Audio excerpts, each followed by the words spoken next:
Good morning to you all. We'd like to welcome to this webinar, India and Mercosur towards to a deepening of commercial relationships and investments.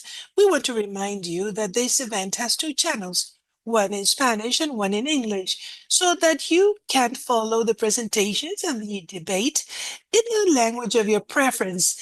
In the event of you having entered into the wrong channel, in the actual YouTube channel, you will have the link to have access to the right one. We'd like to thank the embassies, the System of Information and Development for RIS, and the Center of Analysis and Broadcast of the Economy of Paraguay, CADEP.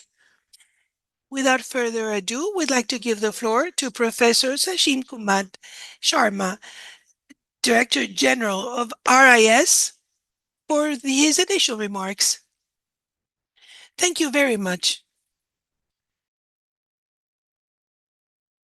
Good evening and good morning to all of you, depending on the time and place where are you. And welcome to all for this very important event on India Mercosur deepening trade and investment relation. And that is very important issue given what is happening across the world, given that lot of supply chain disruption is there, multilateralism going down, and there this deepening trade relation is extremely important. And you can say that this is the demand. This is the main thing which is required to strengthen the trade and investment relationship. And given the fact that there are four objectives of this webinar: to analyze the structure and recent trend of trade and investment between India and Mercosur, then examine what is happening in the current state of negotiation, and to discuss economic and political conditions that can favor this relationship further, and how we can take these things forward. That is another objective.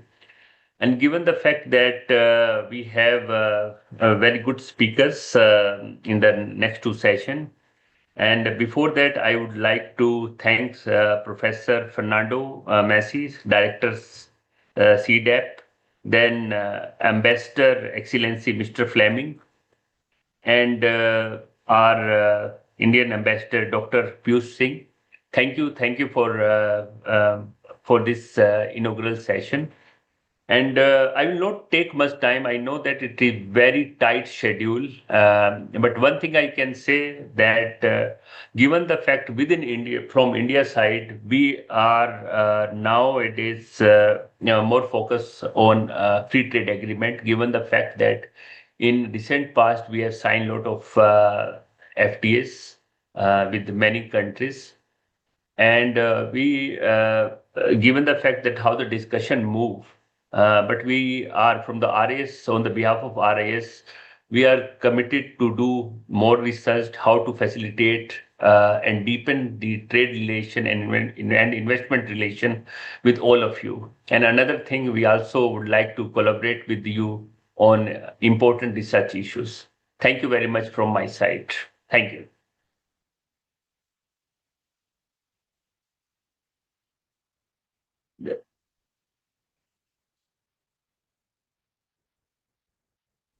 We want to thank the words of Professor Sachin Kumar, and we'd like to give the word to Mr. Fernando Massi. Professor, he's the director of CADEP. You have the floor, Mr. Massi. Good morning to you all. On behalf of CADEP, I would like to welcome you to this very important webinar that we have organized jointly with RIS and the support of the Indian Embassy in Paraguay towards a deepening of commercial relationships and investment relationships between India and Mercosur. I'd like to greet Professor Sachin Kumar Sharma. He's the director of RIS.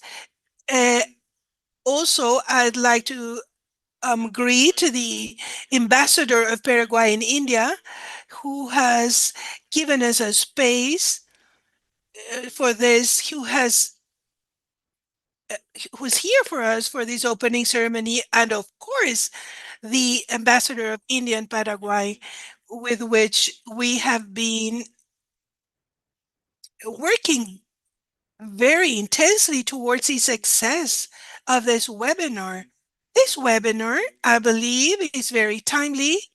The importance that it has, this webinar, in a moment in time in which India is having an approach that is goes stronger and stronger in commercial as well and investment to Latin America and most particularly to Mercosur, where we have an agreement of commercial preference, but we also negotiating a free trade agreement at this very moment as we speak. So I believe that the presentations that will be provided in this webinar, I believe that will depict very clearly the commercial relationship and the investment relationship that each one of the countries of Mercosur has with India.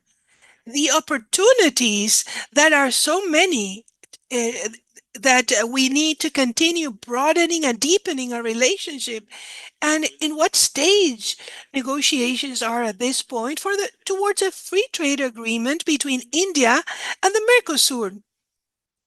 I also believe, and I believe it's important, that as of this webinar, we should be creating more academic networks, both with RIS as well as other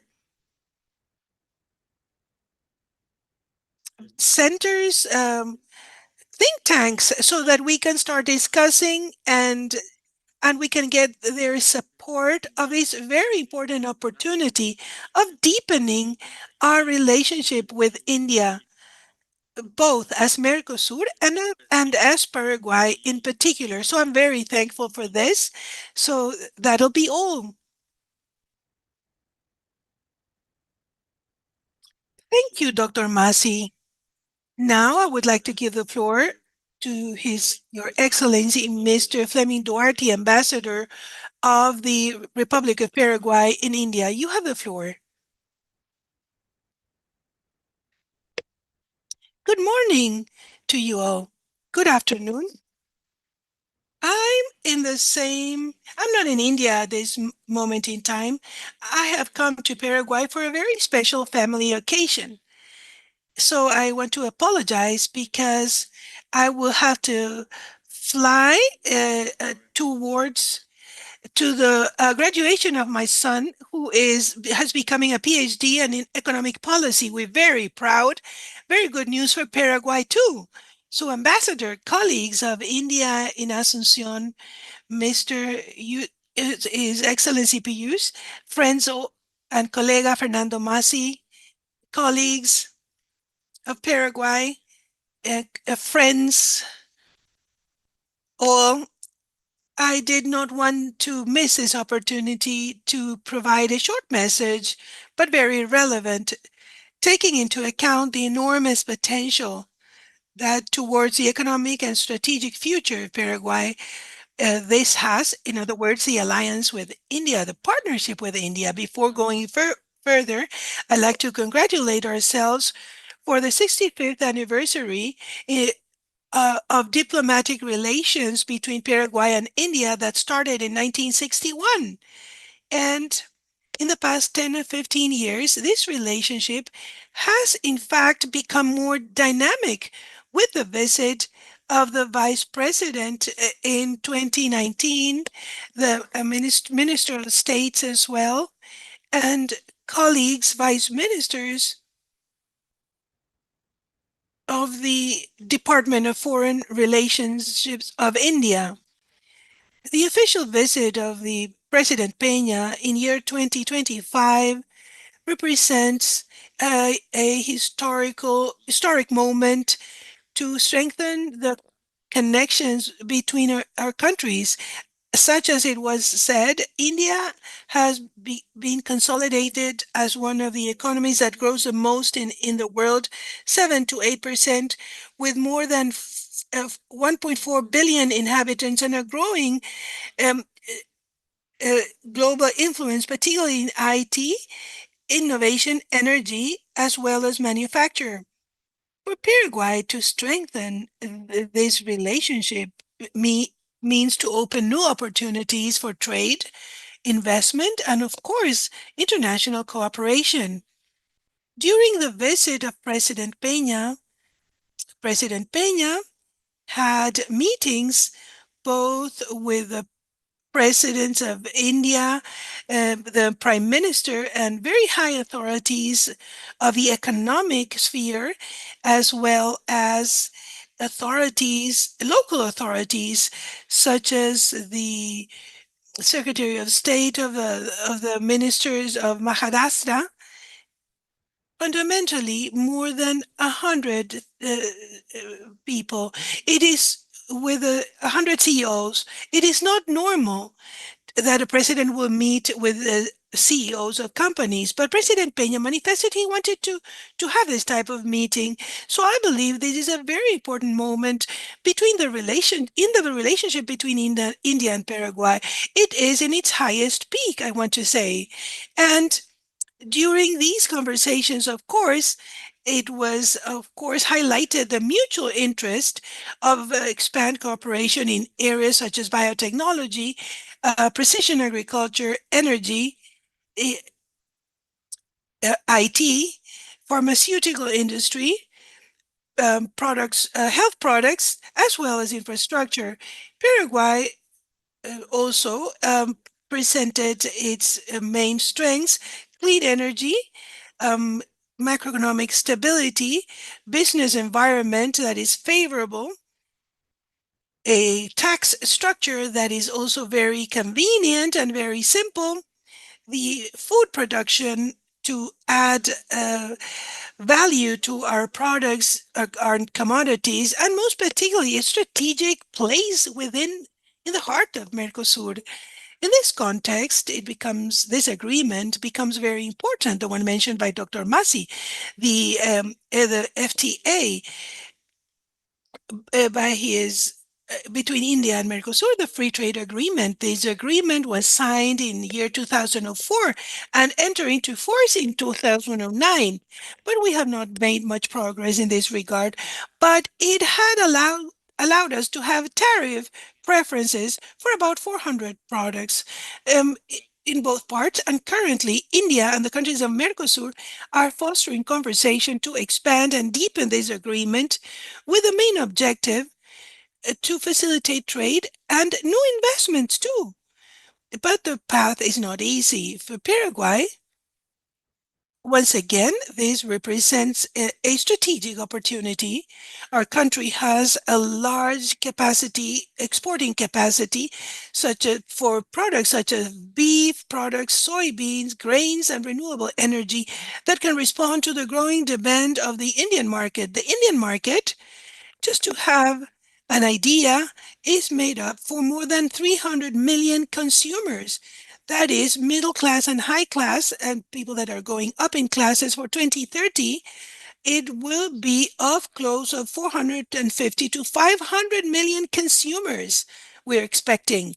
At the same time, India can become a key partner for Paraguay in terms of innovation, digitalization, to contribute with the agenda of the digital platform in our country, pharmaceutical industries as well, strategic. India is well known as the pharmacy of the world, and mainly the IT development, mechanization, for example, tractors that are of middle size, 120, 150 horsepower, those that are developed by the industry in India through Mahindra, as well as other industrial metro, for example. I have held several conversations with these important companies, and they are very interested in setting up in Paraguay, also taking advantage of the Maquila law. On the other hand, we have also fostered several missions, commercial missions to Paraguay, taking advantage of the expo fair that takes place every year in Paraguay. We have been able to attract biotechnology companies, Prash Industries, which is a biotechnology industry. It's a company that is internationally renowned and as of 2019 is already working in Paraguay.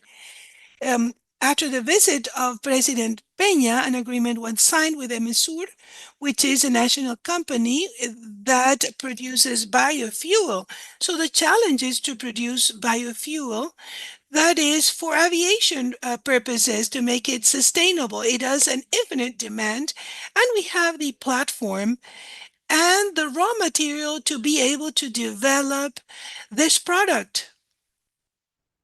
But what is it? We have several conditioning factors, however. I think, I see that some countries are developing a business council between India and other latitudes. We should be doing the same thing. They've developed a business council to facilitate the dialogue between the private and the public sector, which is very important to facilitate and harmonize regulations and facilitate trade, and most particularly promote this dialogue in order to have more trust and more information. I also mentioned before the commercial missions between buyers, sellers, buyers to our fair. That these fairs could be in Paraguay as well as other countries in the region. They're very important regional fairs in which these platforms are established to be able to get to know each other and promote their own products. The digital platform, I had said that India is very strong in information technology, and they offer this facility so we can adopt them and adapt them to the national conditions. But mainly, I'm I'm I mean that we need to establish platforms for SMEs. That we know that in India and Paraguay, they have a very important role in the productive structure between 90 and 95%, both in India and Paraguay. Taking into account the size of this company, they are SMEs. And in India, they are receiving a lot of relevance, facilitating credit, insurance, trainings, connections, direct connection with university, academic sector, and strategic sectors. This is a strategic avenue that we need to continue to exploit. We still do not have an agreement with an important university, such as the India Institute of Technology. The India Technological Institute, which is like the MIT in the US. Only one Paraguayan citizen has ever graduated from this university. Really admirable. This is pure statistics that I'm mentioning. Also, I want to emphasize the signing of agreements between chambers of commerce and exports. We have two agreements, actually, one with the UIP, which is the Industrial Union in Paraguay, the CII, the Confederation of Industries of India, signed an agreement enforced right now with the UIP. Also, the Chamber of Commerce of Mumbai, one of the oldest, has signed an agreement with Rediex Paraguay during this visit. This is really important because our problem is the lack of information. It's important for these institutions, then, both public and private, to be able to start conversations and to establish programs and projects. Another point that we want to emphasize is the approaching of India to multilaterals. the IDB, for example,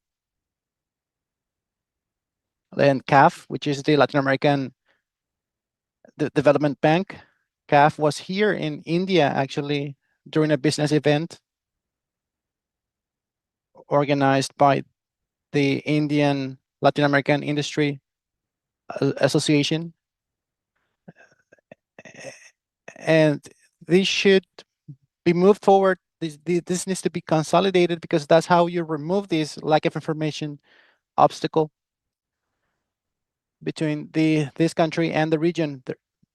There's more progress with larger countries like Brazil, of course, including Mahindra and other companies that have started conversations with companies in the region. Paraguay has really advantageous situations to become a gateway for Mercosur because of cost advantages. We're also working on the infrastructure, investing there. The bi-ocean corridor is going to facilitate our relations with Asia, especially with India. We don't have diplomatic relations with China, but India is going to be our platform, our base in Asia. There's countries like Indonesia, Malaysia, Sri Lanka, Nepal, etc., and others in the southeast of Asia. And I believe we need more infrastructure, not only physical, but like I said before, digital infrastructure, which shortens time. And apart from establishing relationships between our region and India, not only with India, it could be like a wider forum, including other Asian countries. There's all to do, a lot of work ahead in terms of regulations, for instance, tariffs, for instance, that are a very important barrier to trade. But anyway, it's not only trade. This is not only about trade.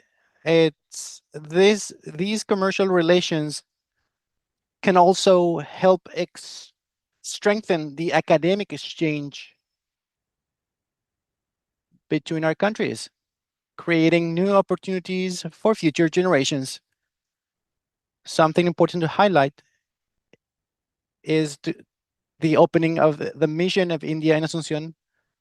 We've increased the number of young professionals through scholarships. They've come to India, at least 300 professionals in the last 3 years, and more are going to come to continue promoting this kind of exchange.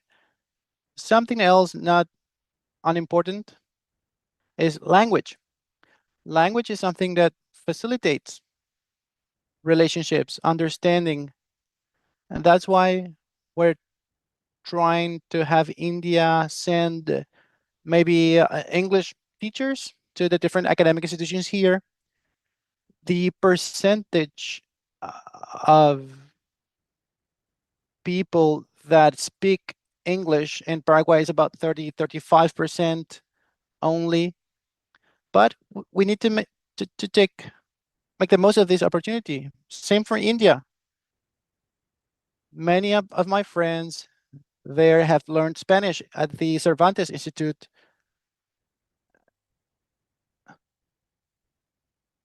And of course, English is like the bridge, the lingua franca for about 30 states. If you go to Maharashtra, they speak their native language, although Hindi is the official one. But most states continue speaking their native languages, and English is a bridge, like a lingua franca. Now we need to transform potential into concrete results. So many memorandums have been signed, but it's also important to develop projects, to undertake projects after signing these memoranda.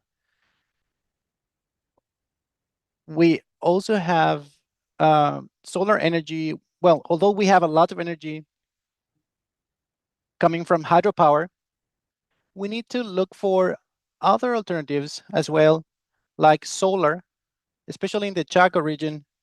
I understand, and the electricity company has launched a tender for projects like this. But another challenge is changing the legislation. And I believe, has also started this process to change this so that if the private sector can produce electricity and they have a surplus, then this surplus can be sent to the grid to be distributed. And then we have biofuels, I believe, is another important aspect. And food. Paraguay is a very strong producer of food. Our main export to India is soybean oil. We can increase that 3 times. Our trade volumes with India is not over, it's just under $400 million. But we can double that. We can make it 10 times, even 10 times bigger. But we need to take advantage of this context to strengthen our relations. I want to congratulate the Ambassador Piyush Singh, Mr. Massey and his team, and the RIS. We have very good relations with this institution. When President Peña visited, they offered a platform for President Peña to address many leaders in India. And I'm at your disposal here. I have to leave now, but I would have loved to stay here and participate for the whole duration of this seminar. I think you're going to be taking lessons and conclusions here that will continue the conversation going forward. Have a very productive day. Thank you, Mr. Fleming Duarte, Ambassador of Paraguay in India.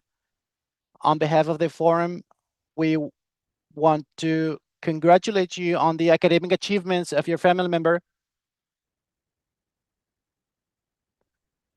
Now we give the floor to His Excellency Piyush Singh, Ambassador of India in Paraguay. The floor is yours, Your Excellency. Thank you. Thank you. Given the time constraints, I'll keep myself very brief. Let me begin by wishing everybody a very good morning from Asuncion. I also thank RIS and CADEP for organizing this webinar on this very relevant subject of India and Mercosur trade and investment relations. During the state visit of His Excellency President Santiago Peña Palacios to India in June 2025, both sides had noticed their interest in strengthening and expanding existing trade links under the India-Mercosur Preferential Trade Agreement. Further, the first meeting of India-Paraguay Joint Commission Mechanism, which was held in November 2025, emphasized the importance of strengthening ties between India and Mercosur as a means to expand trade and investment opportunities. This semester, Paraguay is holding the pro tempore presidency of Mercosur.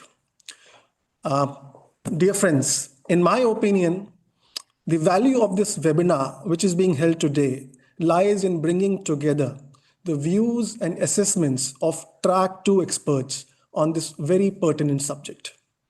The consolidation of these views in form of specific recommendations that would emerge from today's webinar could help further inform the various relevant stakeholders who continue to work on expanding the India-Mercosur agenda. Further, as the ambassador of India to Paraguay, I am glad that this webinar also represents the strengthening of ties between track 2 institutions of India and Paraguay. I heartily congratulate RIS and CADEP for this partnership. I should also mention that 2026 is a special year in which we are celebrating the 65th anniversary of India-Paraguay diplomatic relations. This webinar is a welcome and a very welcome addition to these celebrations.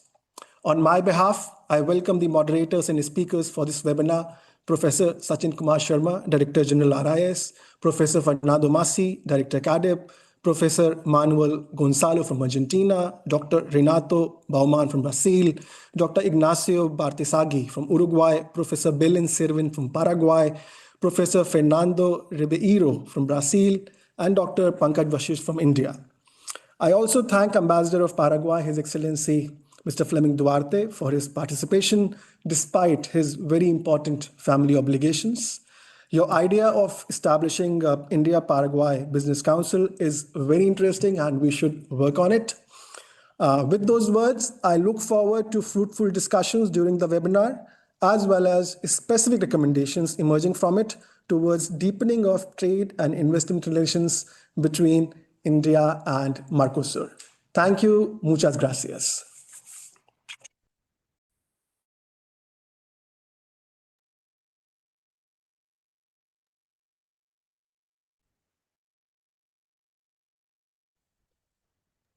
Thank you very much, His Excellency Piyush Singh, Ambassador of India to Paraguay. And this marks the end of the opening part of the program. And now we go to the first panel.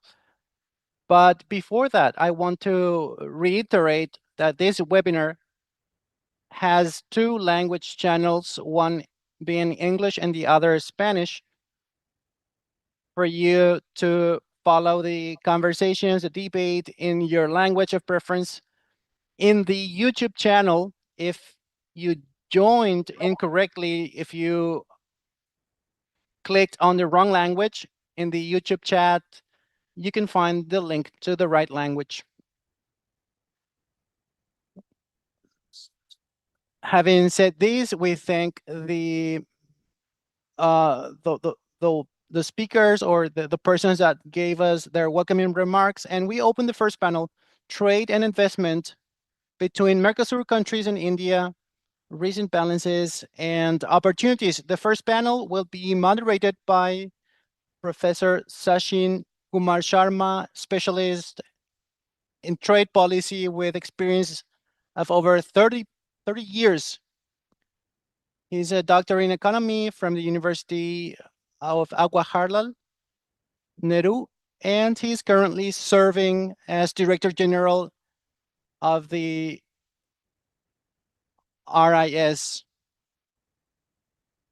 in association with CADEP to organize this webinar. The floor is yours, Professor. Thank you, Marcelo.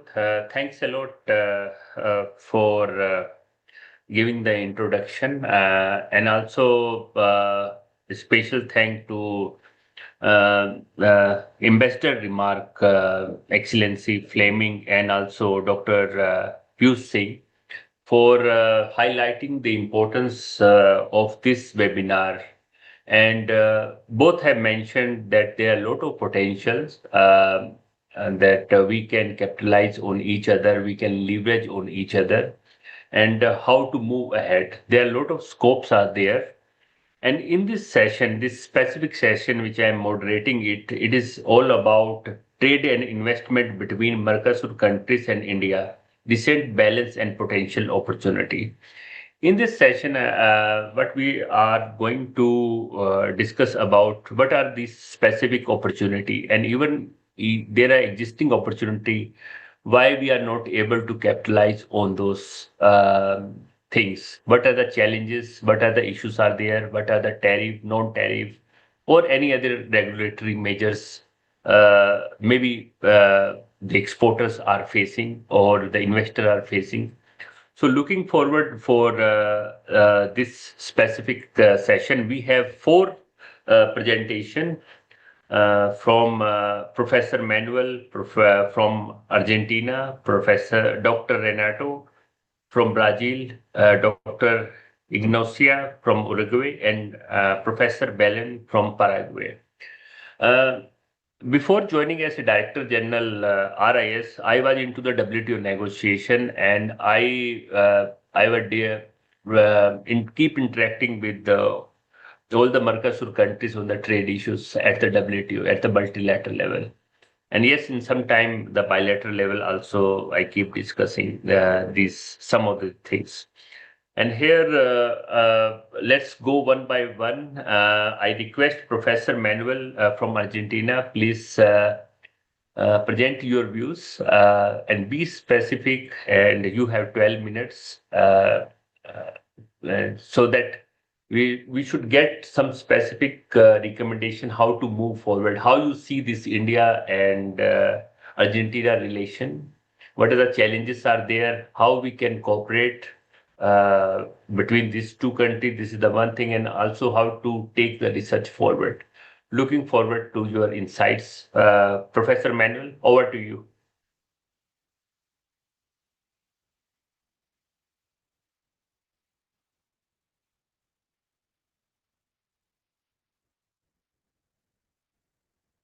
Thank you very much for the presentation, for the space. I want to thank IES, CADEP, and the ambassadors for having introduced us, Fernando Satim, and as well as my colleagues in the panel. To me, I've been studying India for quite some time. Hello? Yes, it is a pleasure to be able to be here. I had the opportunity of participating of different seminars of RIS in India, in which the one that Santiago Peña was there, it was one organized by IRS about triangular cooperation. And also in the case of Paraguay, I could present an article about India. So I'm always available to cooperate in these spaces. So having said that, I'd like to introduce, to present, he's trying to share his screen.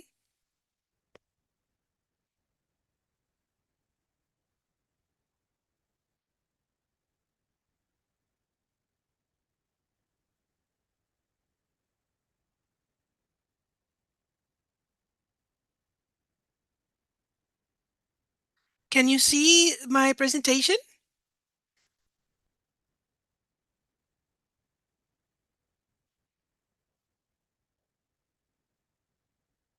In this presentation,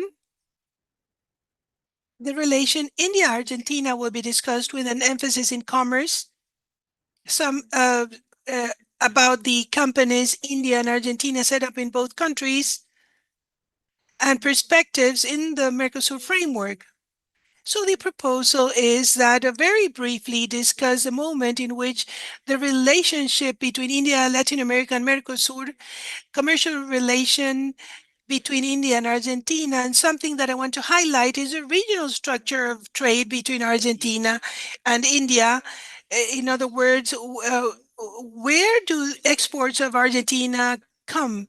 The Indian company set up in Argentina, an Argentinian company set up in India, and the strengths, challenges, perspectives in the framework of the preferential trade agreement between Mercosur and India. Those of us that have been following the relationship and most particularly the performance of the Indian economy, I believe we have a consensus there is a main driver in the growth, which is a growth that India has been having as of 3 decades ago.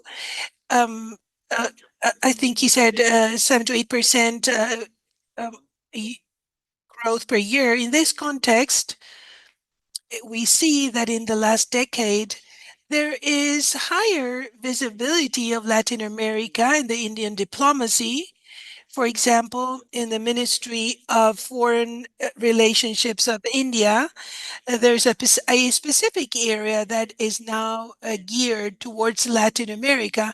Obviously, for the Indian economy, food and fuels, it has been a core topic, and in this regard, Latin America, it can complement India's production. Clearly, also for India, it is important when we look at the commercial flows We see investments in general in Latin America in pharma, in engineering, pharmaceutical services also. There are also important points in the global agenda, geopolitical agenda as well. The cooperation in Antarctica, the South cooperation, critical minerals. And what we see vis-a-vis Latin America is that in the past 15 years, commerce has grown as well.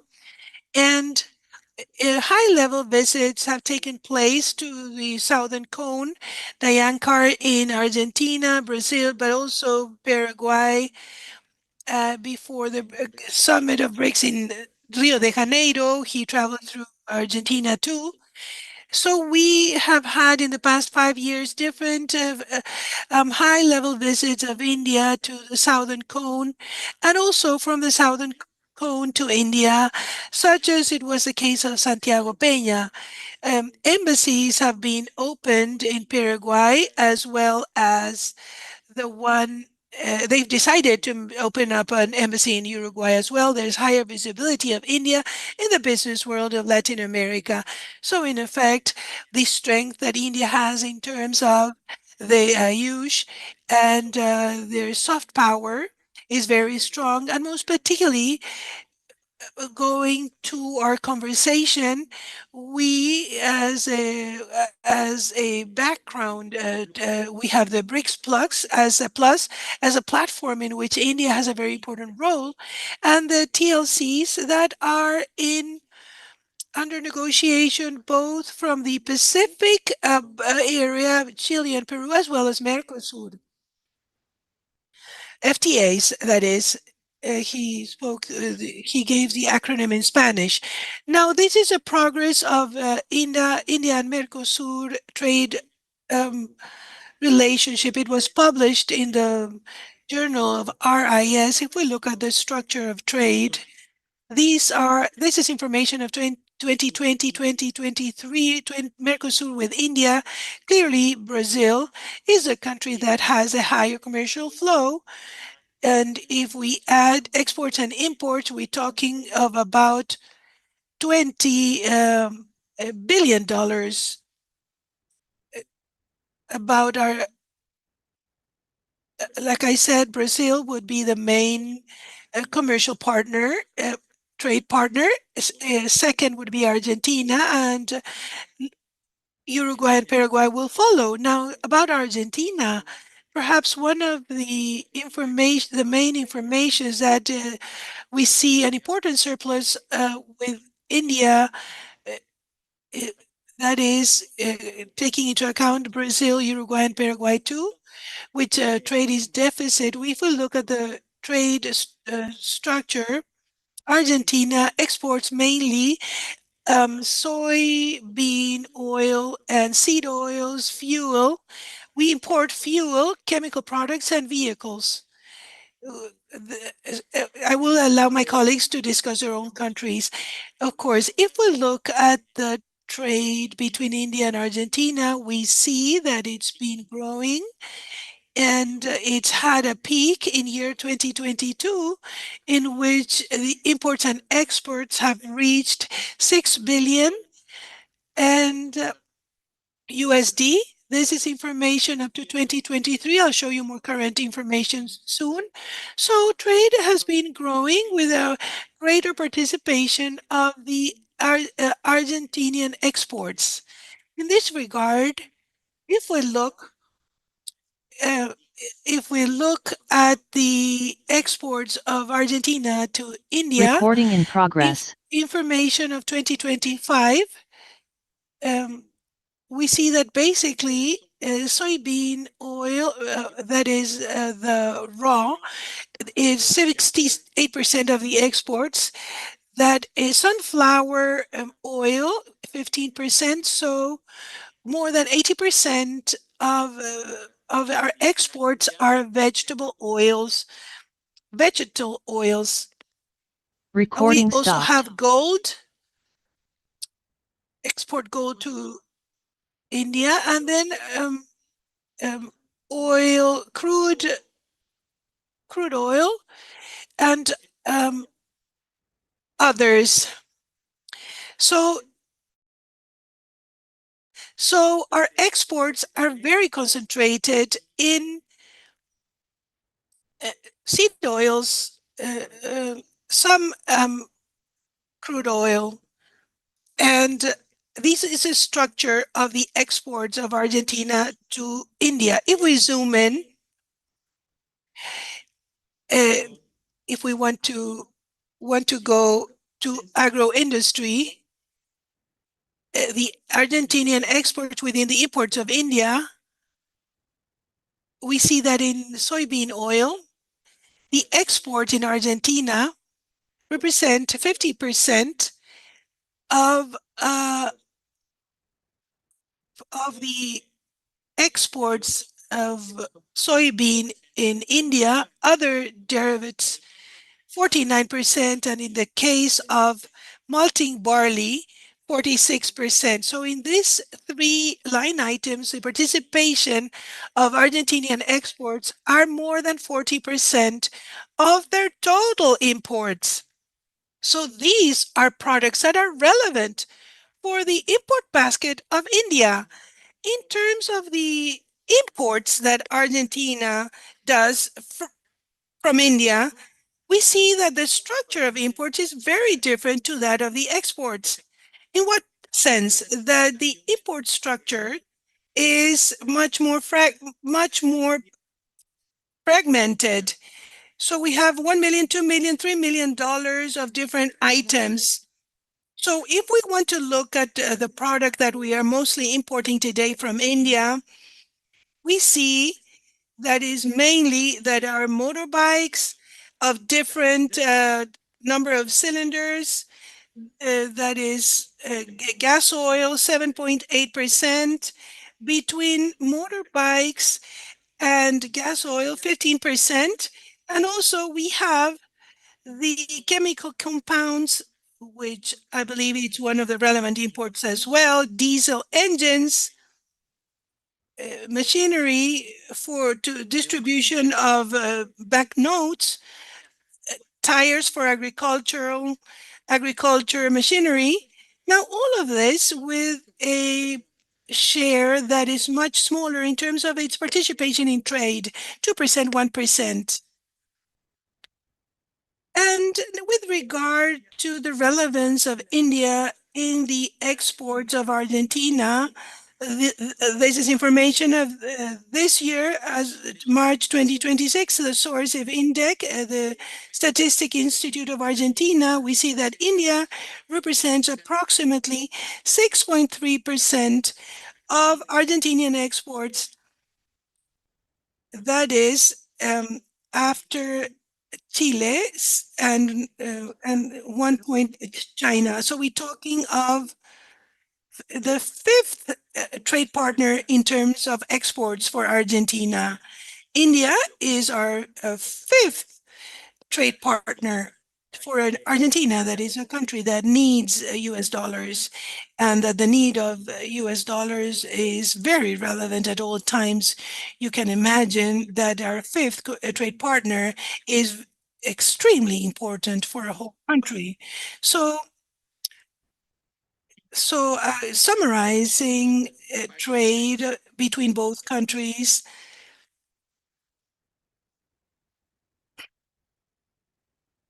I want to say that India is the fifth destination of Argentinian exports, and it has a surplus balance, Argentina with India. Exports are mainly manufacturers of agriculture origin with a strong concentration in soybean and sunflower oil. Imports are much more diversified, mainly manufactured that are industrial, motorbikes, spare parts of telephones, the bars of stainless steel, automobiles, engines, tires. So trade with India represented almost 6% of export and 1.5% of imports in Argentina.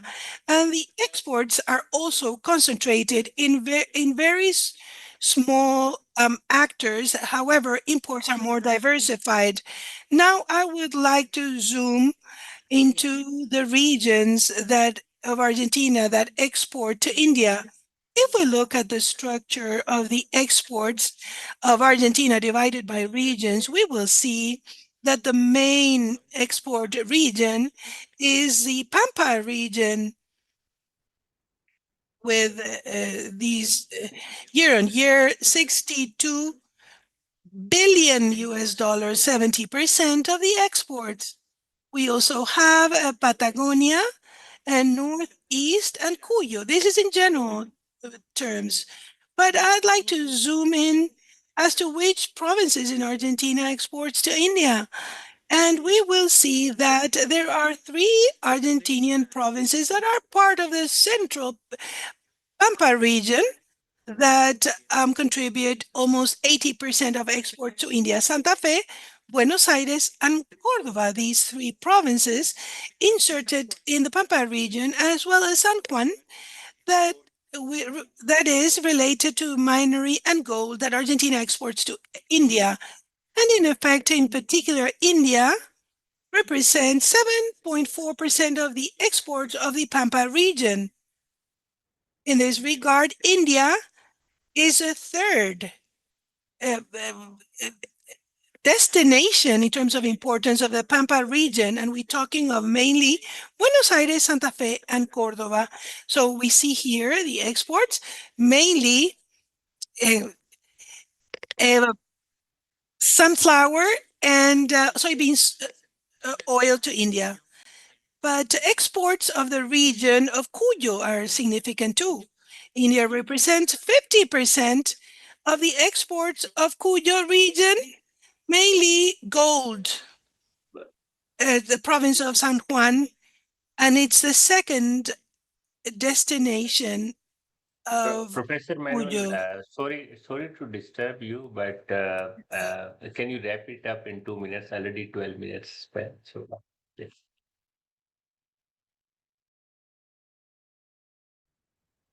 If we look at the Indian companies that are set up in Argentina, this is information over the Indian embassy in Argentina. We see that there are more Indian companies set up in Argentina than the other way around. The Argentine in India, Techint Globant, AINSA, and INSA, and India's in Argentina, we have several connected to motorbikes, um, Hero, Bayash, Royal Enfield, but also some connected to agri-businesses, Infosys, information technology, and agro industry.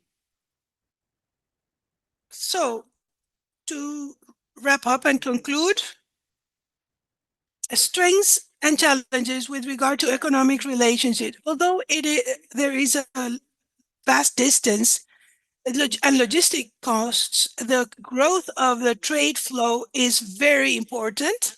And it has a trade superhighway in Argentina. Exports are very concentrated and in oils and minery. And there are sectors that can be enhanced. It's important to support SMEs so that they can internationally trade with India. Imports are very diversified. There are very few companies that are set up in India, and the other, so vice versa. So we need to follow the Indian public companies in terms of minery in Argentina. And there is an international cooperation that is becoming open, which I'm not going to discuss. Now, with regard to the preferential agreement, trade agreement that the colleagues will be discussing too, I just want to say that we are in the stage that there are 400 products, and the idea is to go towards 3,000 to 400,000 products with lower tariffs. And in which sectors of Argentina, I believe there is a lot of margin to make progress. Products and manufacturers that are of agriculture origin, wine, sweets, poultry, rice, cellulose, juice for consumption in India, fertilizers, fuel, minerals. And there are some sectors that are sensitive for Argentina, because Argentina has an industry that perhaps uh, has to complement or compete with India, pharmaceutical and automobile industry. As you know, the negotiations are open, and let's hope that our contributions and this seminar will help to make progress in the connection between South America and India. Thank you very much. Namaste.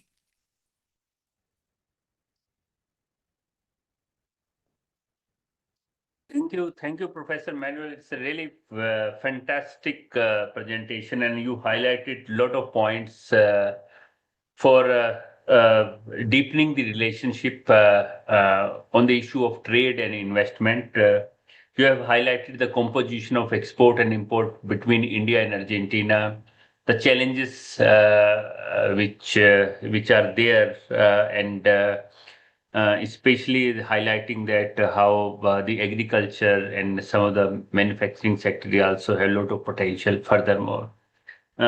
Thanks, Professor Manuel. And just for the audience, one or two point about Professor Manuel. He's a PhD in economics from Federal University of Rio de Janeiro from Brazil. Professor and researcher at National University of Quilim and of the National University of Chilquitio, and also a member of Argentinian Council of International Relations. And furthermore, he is also coordinator of working group on India and ASEAN affair as well as member of working group of BRICS Plus with CARI. He has lot of hats like associate researcher of research network on local productive and innovative system, and he had a lot of publication and also one important book he had written on India and Latin America. Thank you, Professor Manuel, for fantastic presentation, and we will have, I think, a lot of questions. Maybe we'll come back on this. Now let's move to the second presentation of this session, and this session is by Dr. Renato from Brazil. And a few things about Dr. Renato. He is a PhD in economics from Oxford University, former director of the UN Economic Commission of Latin American and the Caribbean office in Brazil, former director of the International Unit of Research Institute of Applied Economics, and professor at the University of Brasilia. 18 books and tens of articles he has published, and I can say, Dr. Renato, and given the fact your background itself say that you have already have written so many books in your background. Thank you very much, and Dr. Renato, you have 12 minutes sharp. 12 minutes. After 12 minutes, I will just intervene just to say a few final points. Over to you, Dr. Renato.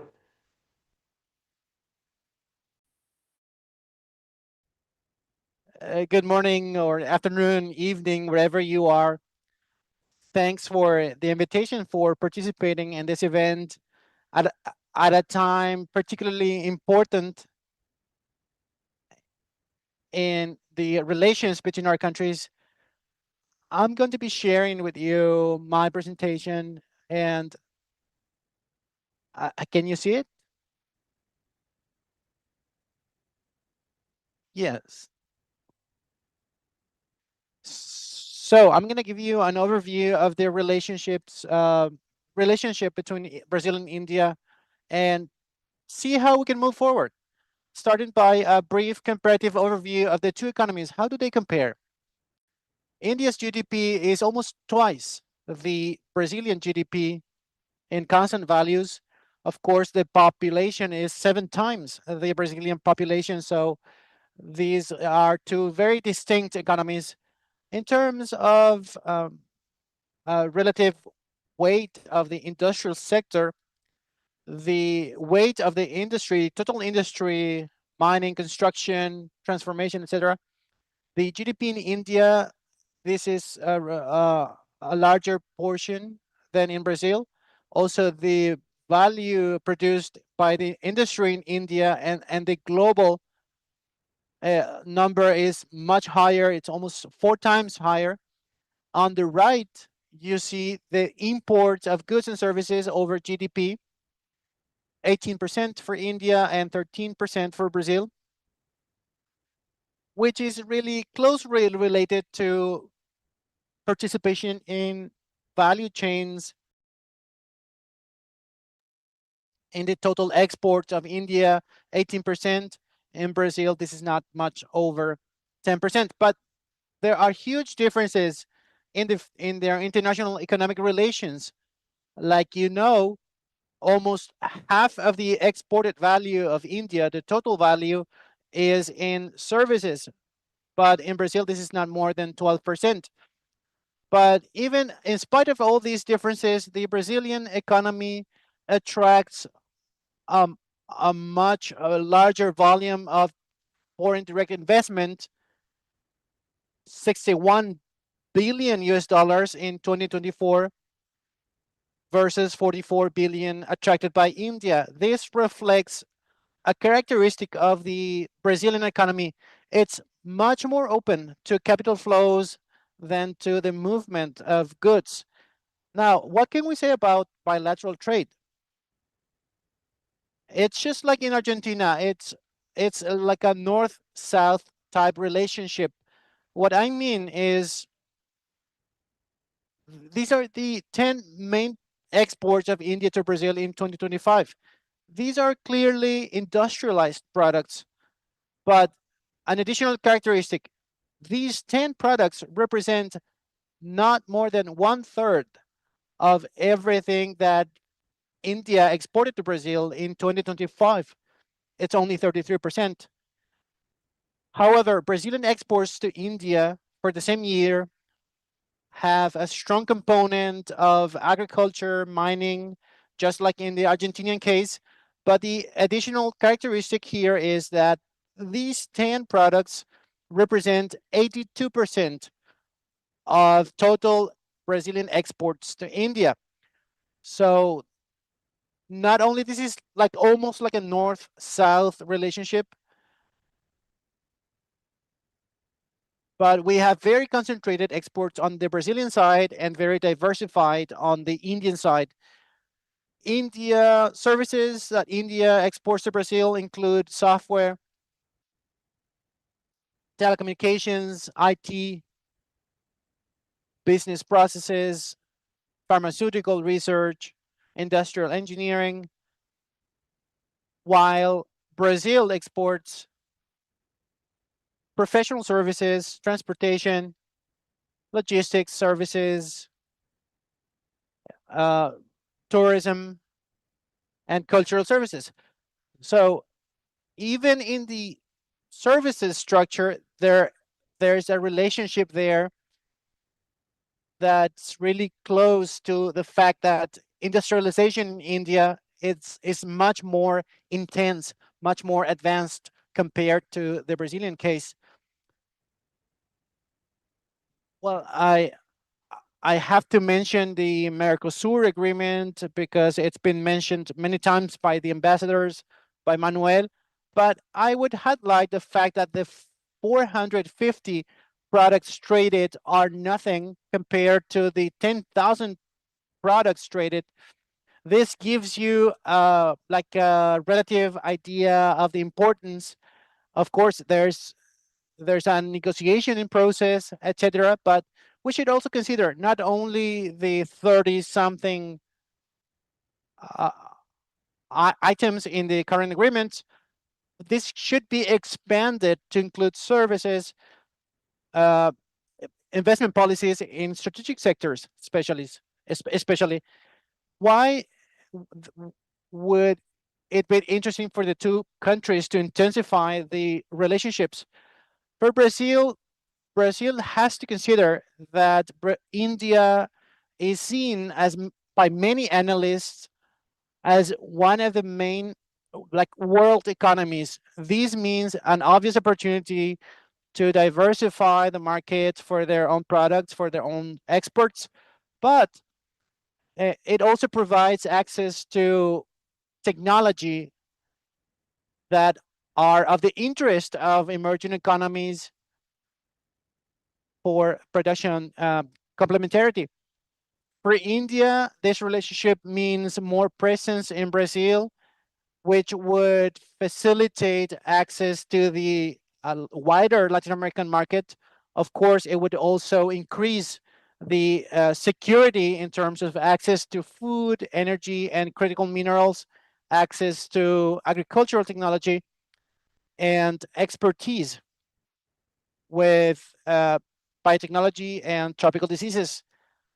Now, how could we help intensify the bilateral links apart from trade facilitation, apart from widening the expanding the list of items in the trade agreement? Well, I can mention 2 points. One is the exchange of experiences. Brazil has accumulated expertise in large scale farming and biotechnology. On the other hand, India has developed smallholder innovation. There's a clear space for expertise, the exchange of expertise there. Brazil has experience in ethanol technology and clean energy transition. Also, India has stimulated the production of sustainable fuels. The two countries have serious issues with large diversification areas, which would be a natural topic for the exchange of expertise. We could also think of something that's critical for Brazilian agriculture, especially given the recent conflicts, the need to develop natural fertilizers. An exchange of expertise and joint efforts could contribute substantially in this direction. And then there's also the topic of complementarity. India has obvious comparative advantages in the pharmaceutical industry. We've heard before that India is the world's pharmacy. On the other hand, Brazil has accumulated experience with public health, universal coverage. It would be a natural complementarity, in my opinion. Also, India is well known for its comparative advantage in the digital processing area. And here it's impossible to say would be what the areas would be, because you open up an infinite range of opportunities for cooperation there. The two countries have accumulated experience in digital identity and digital payment systems. This is another natural area for the exchange of experiences. Brazil also has an experience of having built 6 satellites together with China. India has a policy, a space policy that's really dynamic. It's really low cost, using their own technology. And if so, then we could think that joint efforts between both countries could help build satellites with specific purposes, like monitoring desertification and other areas. That might as well be an area for complementarities useful for both countries. Of course, when you think of opening up the markets, removing barriers, and so on, some sectors will celebrate the opportunity to access wider markets, while other sectors will complain because about the same fact. Without going into much detail, in principle, which sectors would be more sensitive to a more free trade environment? Well, these sectors. Professor Renato, just 2 minutes you have, please. Sí, ya estoy terminando. Sugar, ethanol, agricultural products. These are subject to phytosanitary barriers, chemicals, rubber, textile, steel, petrochemicals, critical minerals, and digital issues or topics. I want to end with another message.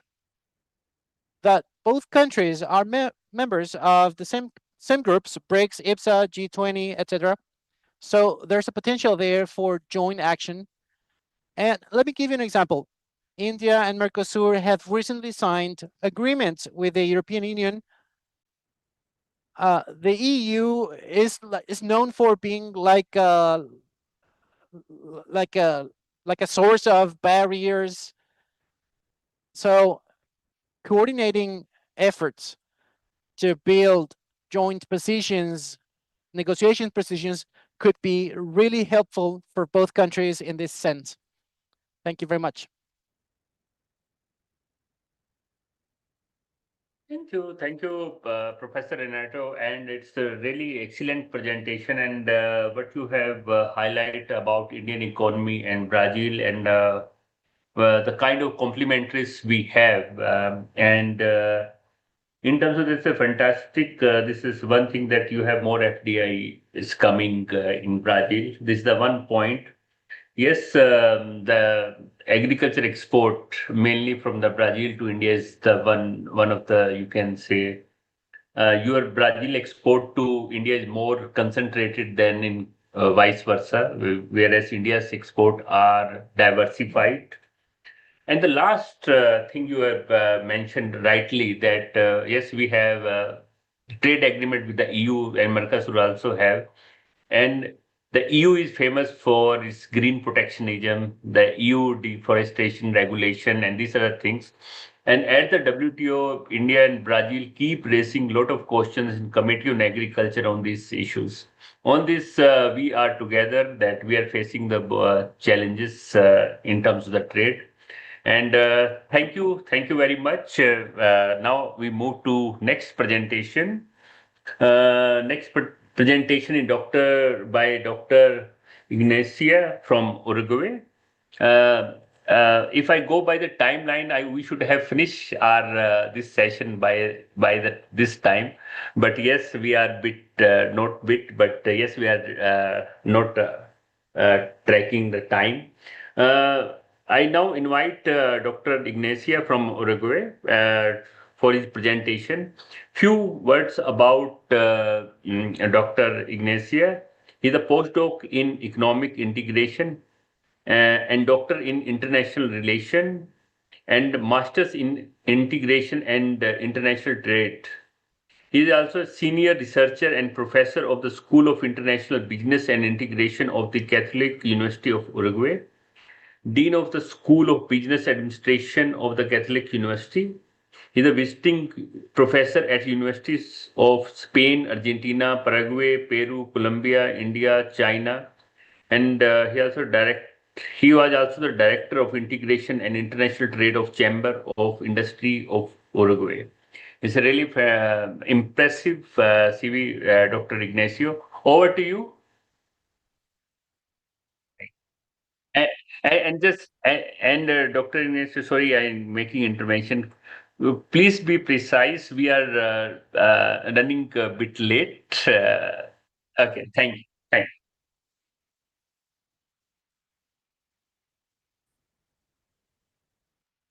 It is a pleasure to be with all of you. I want to thank Riz and also Fernando Masi for having invited us and CADEP to this event. Such as my predecessor presenter said, it is a very interesting event. I want to share my screen as well. So go directly to the point. I want to see if can you see the presentation? Yes, I can now see it. Yes, very well, very well. Let us then go move forward. Why India? I believe Renato and Manuel have said it so clearly. He's asking for full screen and apologies, the professor said. Yes, very well.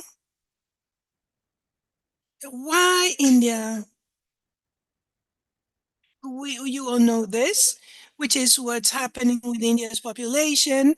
Uh, And the market in India, the economy, like Renato said, is a very significant economic growth that we need to take advantage of, with growth rates, like Manuel said, that are quite high, of about 6 to 7%. That is surpassing China's economic growth. What will India be in 2050? We need to project ourselves, because India, which is already in a transformation process, which is very relevant, it will have 25 to 30 years of surprises that would be very relevant, that we need to um, be ready to tackle them. India is an actor that is still not that very relevant in international trade. Look at the percentages of what India is in the international trade of goods. It is something, this will change if the growth rates of trade of goods and services are higher than that of international growth. So in any case, what we can observe here is that there is a potential there in terms of growth. And what will India be at an international level? No, about the services, I believe they were also mentioned by the ambassadors. It is important to me to understand what's happening when it comes to services, and how do we connect, that is, in terms of services and investment in services. We will look at the Uruguayan case in this regard as well, and the importance of Tata is set up in Uruguay, and it's an entry door that is very important to India. These are the growth rate. What has happened with services? I do not want to dwell on this. And this is the share of India in services. And of course, India represents more in services than growth. It is an economy that's more dynamic towards services than towards goods.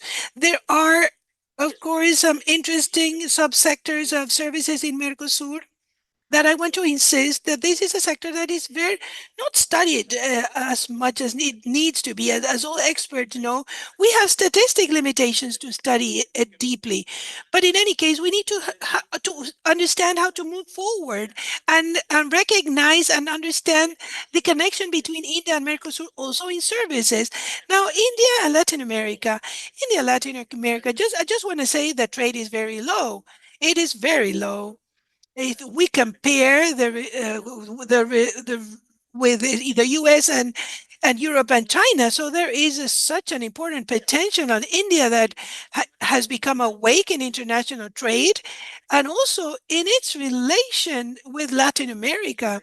This was also mentioned by Renato with Brazil, and also Manuel with Argentina. There is a trade that was, it's quite complementary. India, that is changing its productive structure, so it's selling more and more technology, and a Mercosur that it continues to be, although there are some industrial products, like Renato said, Latin America continues to export to India that raw material commodities, agro-industrial. So this is what data tells us today. Now, this is important because it's connected to Brazil, the relationship between India and Latin America. Brazil is key, not only what Renato said, but what the importance of Brazil in all groups, RIS, G20, the interest of the reform of the Permanent Council before the United Nations. There is a very relevant interest, but also the trade. Look at the importance that Brazil has in terms of the total of trade, both the exports as well as the imports. But how interesting! Look, Mexico uh, uh, buys more and more from India in whatever is related to regional chains, and inputs that replace slowly to later export to the US. So we generally say, and Renato might agree with me, we say that the main competitor of China was Latin America, the US or the European Union. The main competitor of China in Latin America is India. If we project this data, India will have a very strong role in the competition with India. If we look what we are starting to buy from India and what it will end happening in the following season. Okay, it's just a summary, a conclusion. The importance of Latin America for India. I don't think India has never had a strategy with LATAM. They starting to visualize us. The Latin America countries are mainly suppliers of oil. There is an important cooperation, a future cooperation in terms of energy. LATAM is a growing market for India, no doubt.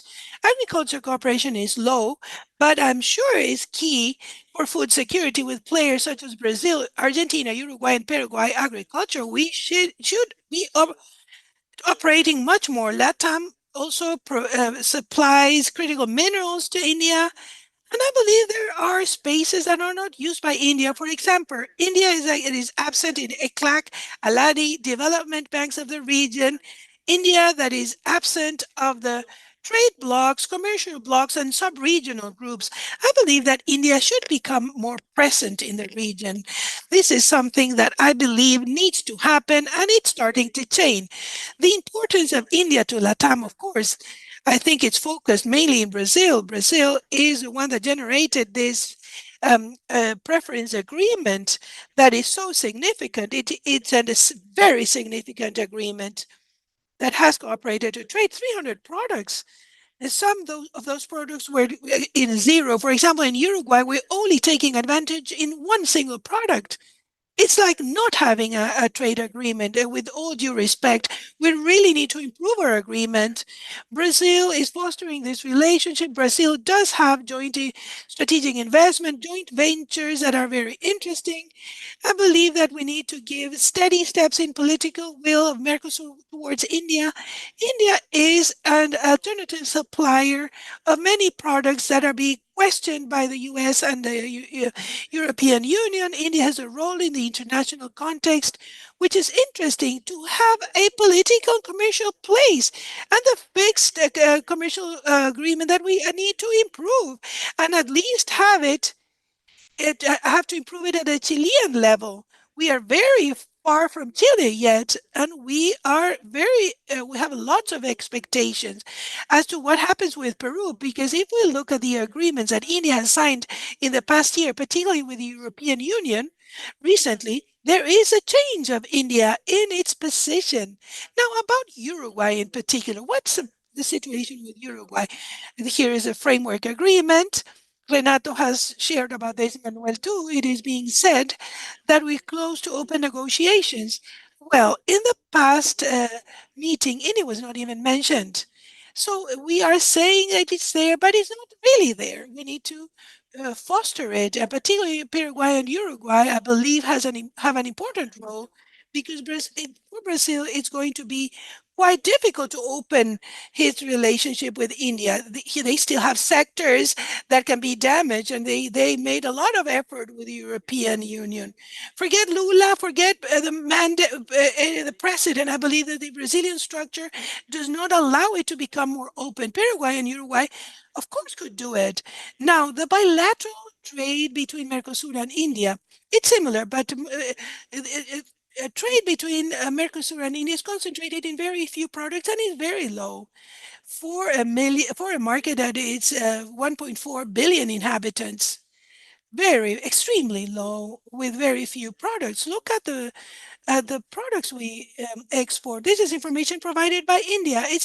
There are differences between what India says and Uruguay says. India says that they import petrol, but fuel, I mean, fuel, he corrects himself, derivative, after the processing done by Uruguay. India reported Uruguay doesn't. Wood, wool, and some food products are exported. Wood explains the large percentage of products that Uruguay exports to India. Now, imports of Uruguay from India are much more diversified. We're buying vehicles, chemical products, oils, clothing. It's much more diversified imports than exports.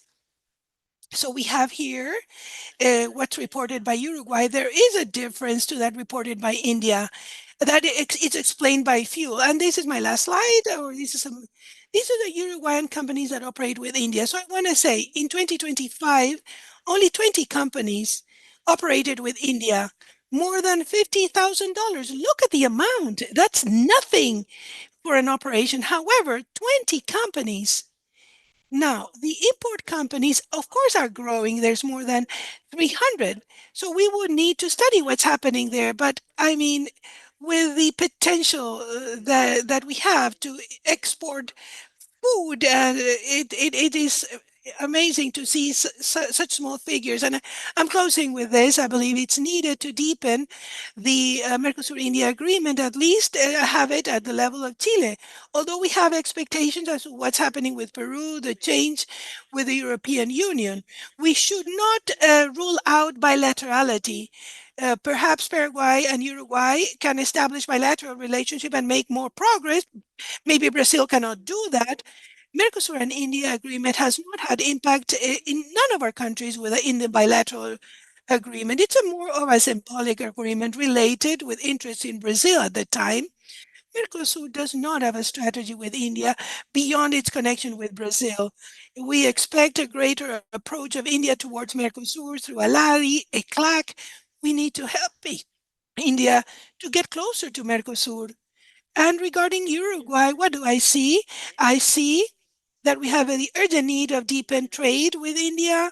We are wasting many opportunities, very few products, very few companies export to India. There is greater diversification in imports. In the case of Uruguay, wood is a main product that has changed the level of trade between as of 2019. Some wool and some food products, perhaps some industrial products such as stainless steel and iron waste, insignificant. India does inform occasional imports of fuel that is not part of our statistics. Uruguay could and should make progress in a service agreement with India. We need to take advantage of the presence of Tata in Uruguay, very relevant, enhance the commercial presence of India, consulates, support the embassy. We need India. It, it concluded setting up of its embassy. We need to have a strategy to deepen our connection with India, and that is not being done at the level we need. And we need, also, lastly, we need to work more with the importing companies to understand their experience, and they can help us understand how to operate with a country that is not easy, to broaden the very low number of Uruguayan companies that are exporting to India. That's all for me today, from me today. Thank you very much. Thank you, Dr. Ignacia. Muchas gracias. Thank you, Ignacia. It's a really fantastic presentation, and you have highlighted the relation between specific. You talk about India and Uruguay, why there are a lot of potential. Still, we are not able to capitalize on those things. And within Mercosur, how the trade is bit, you can say, not balanced. So these are the few pointers. And yes, lot of things we can work together. One message you have very specifically said that we need to be more engaged, but even bilaterally or through regional, through Mercosur. That is the point, well taken. And you also shown the data that why you are saying these things. You have given the evidence for these things. Thank you. Thanks a lot. And now we are going to our last presentation by Professor Belen. And she's from Paraguay. She's a Bachelor of Arts in Economics and Master in Economic from Catholic University and Master in Economics. She also a research member of CADEP. Several publications on topic related to regional development, international economics, foreign trade competitiveness, and innovation. And yes, she also, one thing she is bringing is that some kind of gender balance in the presentation. Thank you, Dr. Belen, over to you. Yeah. Thanks, Professor. Good morning, everyone. Good afternoon for those joining the streaming of this event from India. I'll share my presentation with you now.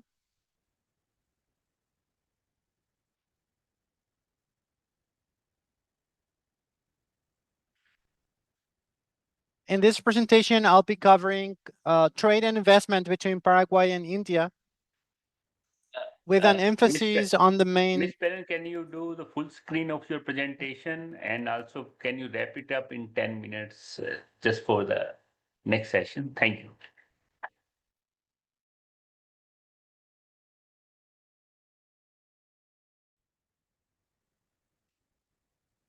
Like I said, this presentation will cover trade and investment between Paraguay and India, with an emphasis on the main challenges and opportunities for deepening the relationship, this economic relationship. That is, the purpose of this presentation is to give you an overview of the current situation of the bilateral relationship and the possibilities for expansion in terms of trade and investment.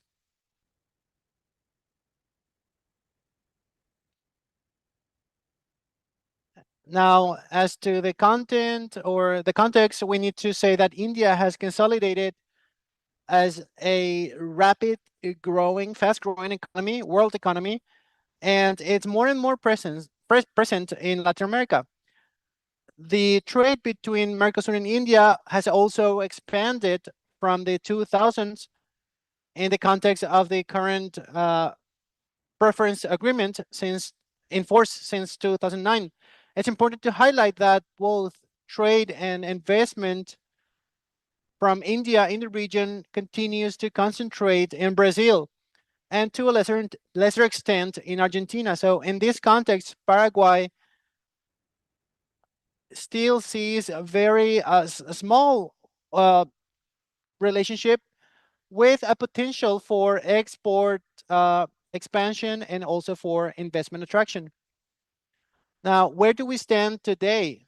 In this chart, you can see that bilateral trade between India and Paraguay has expanded in the last 2 decades, although with very different trajectories in terms of exports and imports.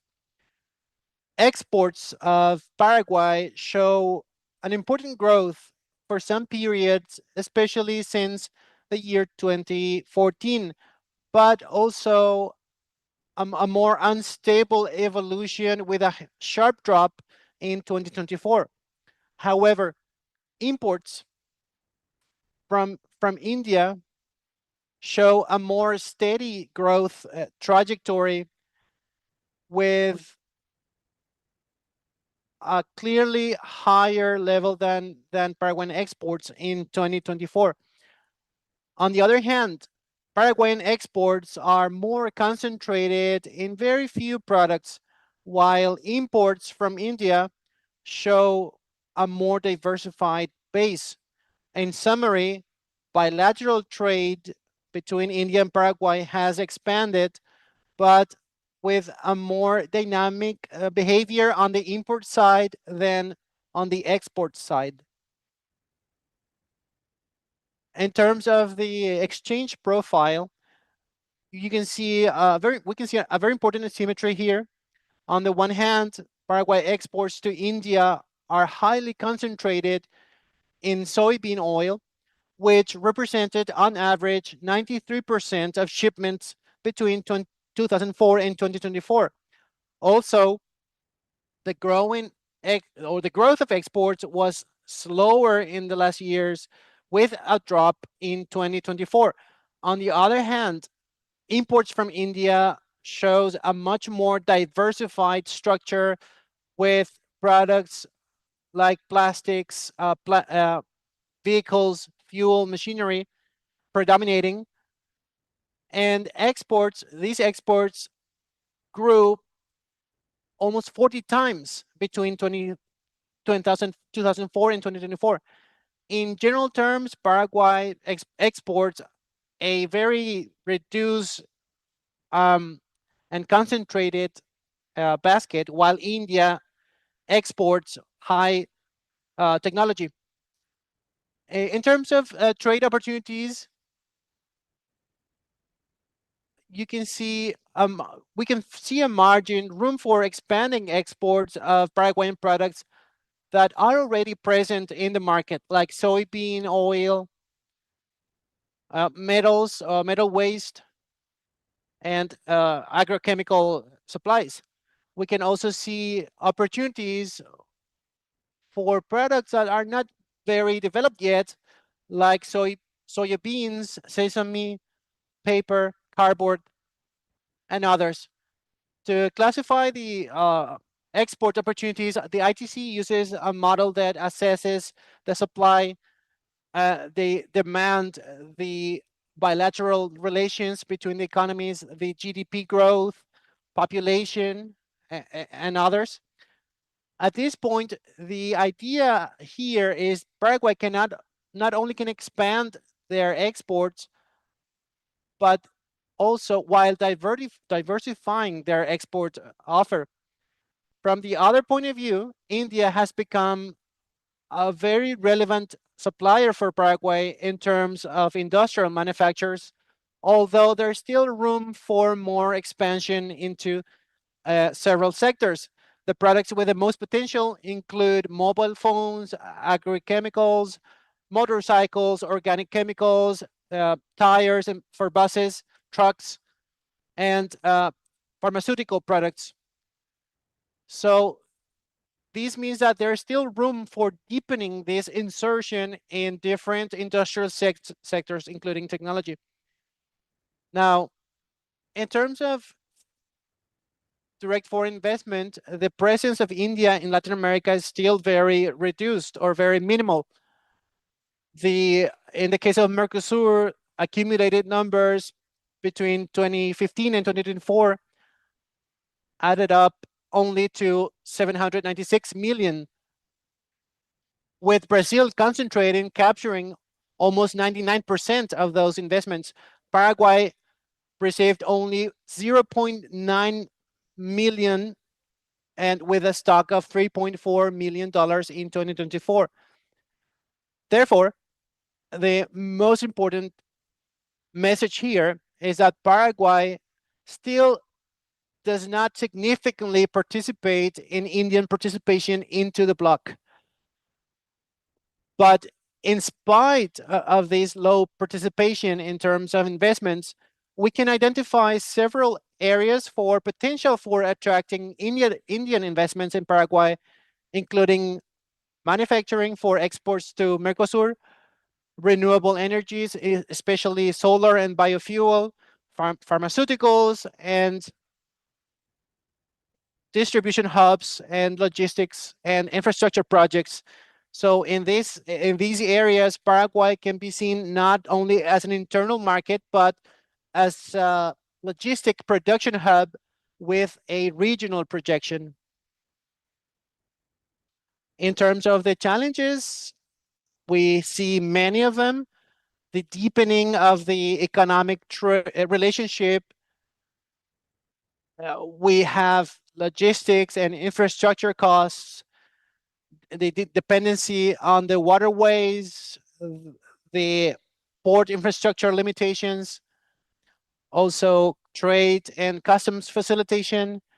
We have other challenges related to climate, investments, climate, and the mobility of human capital, which is all necessary for adding more technological complexity. Finally, this brief diagnostic, this is an action agenda targeted or geared at strengthening this commercial relationship. This can be summarized into 4 action lines. First, we need to deepen the trade framework between Mercosur and India so that more Paraguayan products have better access to Indian markets, especially agro-industrial products. This includes not only tariffs, but also discussions on the recognition of phytosanitary requirements that are a barrier today for many products. The second line of action, we need to reduce the logistics costs that harm the competitivity of Paraguay in such a distant market as India. the Paraguay-Paraná hydroway or waterway needs to improve and reduce the delay and to increase their cargo capacity. And the by ocean road is an alternative actually to connect our country with Pacific ports and to shorten times towards Asia. To this, we need to add the need to modernize the customs facilities and to digitize uh, paperwork to lower trade costs. The third line of action is diversifying exports and to strengthen capacities. Today, the relationship with India relies on the soybean oil specifically. So we need to promote other products and to including sectoral studies. So this shouldn't be limited to business rounds and missions, but accompany this with sectoral analyses to see which products we should be promoting and what barriers they are facing. We need to take advantage, of course, of Indian cooperation in terms of energy, technology, and services. Lastly, last line of action, we need to create the conditions to attract Indian investments with higher legal security. So the procedures need to be streamlined for investors. Um, in summary, data shows that the relationship between India and Paraguay is still really limited, but it does present very concrete potential for expansion. We need to transform this incipient relationship into a more strategic, more diversified relationship in articulation with Mercosur regional spaces. Thank you very much. Thank you. Thanks a lot, Professor Barron. It's a really very good presentation, and your suggestion, the four action point which you highlighted that especially tariff and non-tariff barrier, then reducing the logistic cost and how we can efficiently use the maritime, then diversifying export, and then strengthening the investment environment. That's really well taken pointers from your side. And now already we are late, and if I request audience, if there is any question, please you can. I just check it. Okay, there is no question at the moment. If anyone, okay. So there is no question. I think I just wrap up that. For the presentation, all the four presentation, they highlighted the need to strengthen the relationship between India and Mercosur. To that the export from the Mercosur to India is more, you can say, concentrated. Then within Mercosur, it is also being highlighted. It's more dominated by the dominance of the Brazil. That's another point which came out. Beside this, reducing the logistic cost and strengthening the investment environment, that is well taken. I But we request that once we get all the recording, and we will also do the more analysis. And if anyone have any question, please keep write in the chat or also email to us. We will respond to this. Thank you very much. And with this, we are closing this session. I congratulate all the presenter for their fantastic presentation. Thank you very much. And with this, we close this session and we move to the next session. I know that there are a lot of questions. I also have a lot of questions and query, but given the time constraints, let's move to the another session and also try to listen the Indian story also. Thank you very much.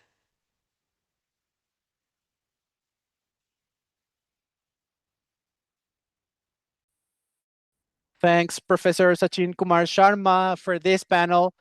A round of applause, virtual applause, for the panelists, for the quality of the presentations.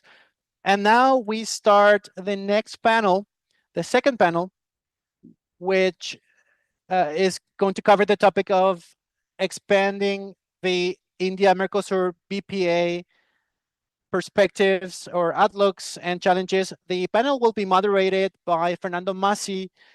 He's a master in international relationships, founder director of the Center for Analysis and Dissemination of the Paraguayan Economy, CADEP.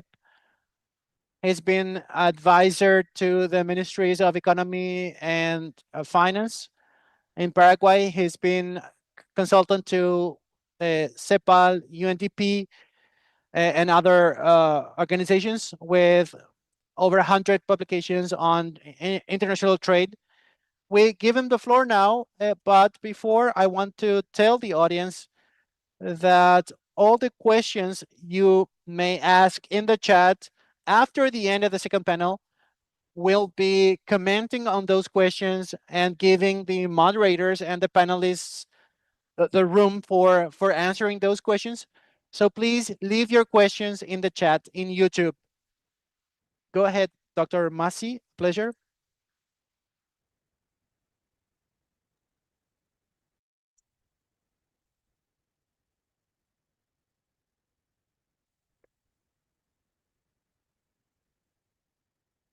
Thank you very much, Marcelo. Let's start then the second panel and about the expansion of the preferential trade agreement between India and Mercosur. And for that, we have other presenters. Firstly, we have Fernando Ribeiro from Brazil, and he is a master in economics by the Catholic University of Rio de Janeiro. He is senior researcher of IPEA, Institute of Research of Applied Economics, as well as a professor of that very institute, IPEA, coordinator of international trade of the Department of International Studies of the same institution, professor of international relations of the Catholic University in different subjects, all related to trade and investment. So, very well, Professor Fernando Ribeiro, we'd like to welcome you, and you have the floor.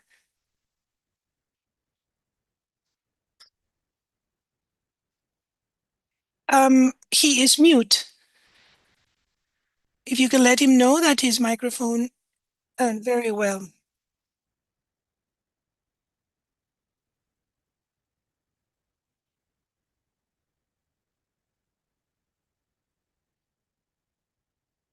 Professor Ribeiro, your microphone is in mute.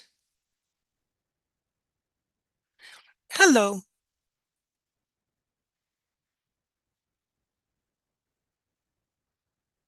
Good morning, good afternoon.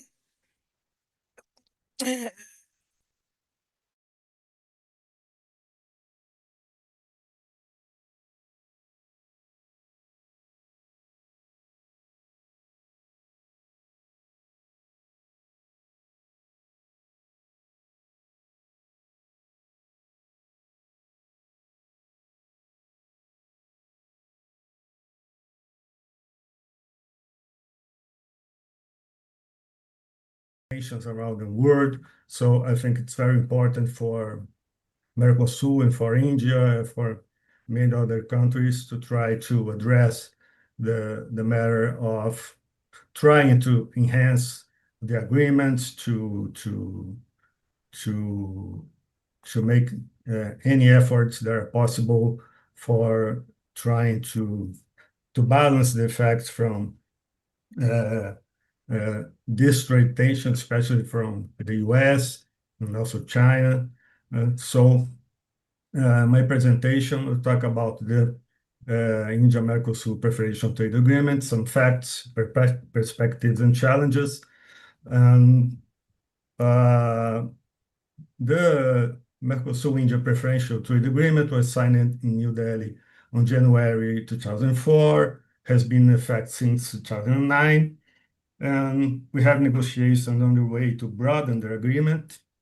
And surely the uncertainties related to U.S. trade strategy, the China rise influence, and also the weakening of WTO, of the multilateral trade systems, are some aspects that are driving these efforts. And clearly, geopolitics seems to be, in some sense, something more important, even than the economic motivations for the broadening of this agreement and for these efforts to try to bring Mercosur and India near in trade terms.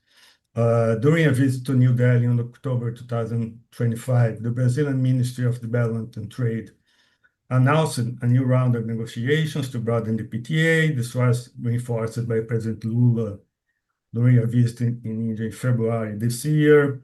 Even though there was no relevant news about the negotiations since then, they should be closed by October 2026, as was announced by the Brazilian ministry last year.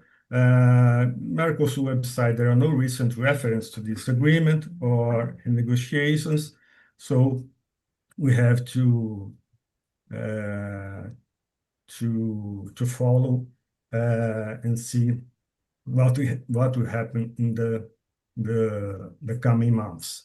Well, it's a very narrow agreement, as was already showed by my colleagues.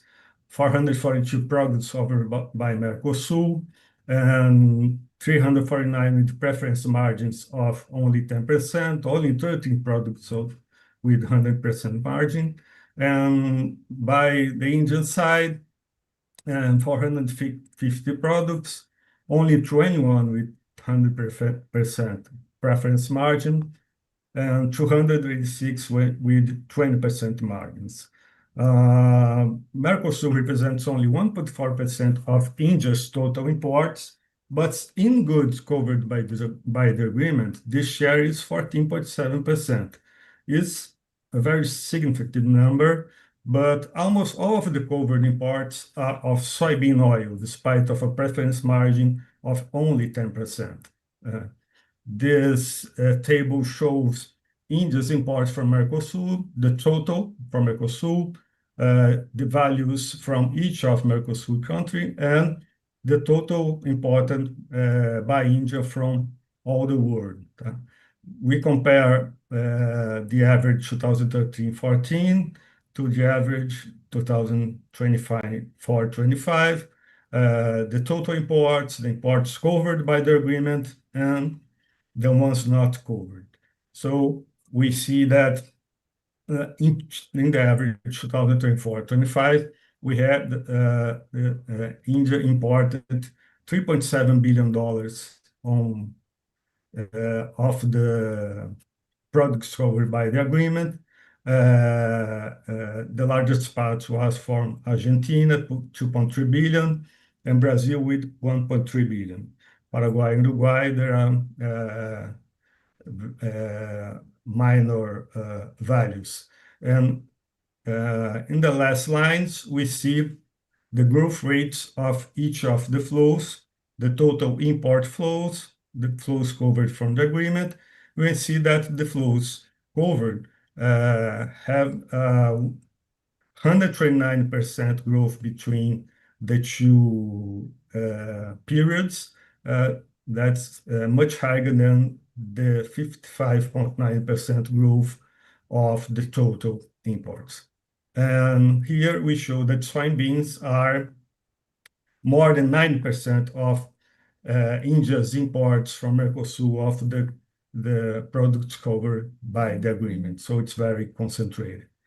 The part of the Mercosur, India represents 5.3% of Mercosur's total import, but in goods covered by the agreement, the share is 12.7%, and more than half of the covered imports related to machinery and equipment.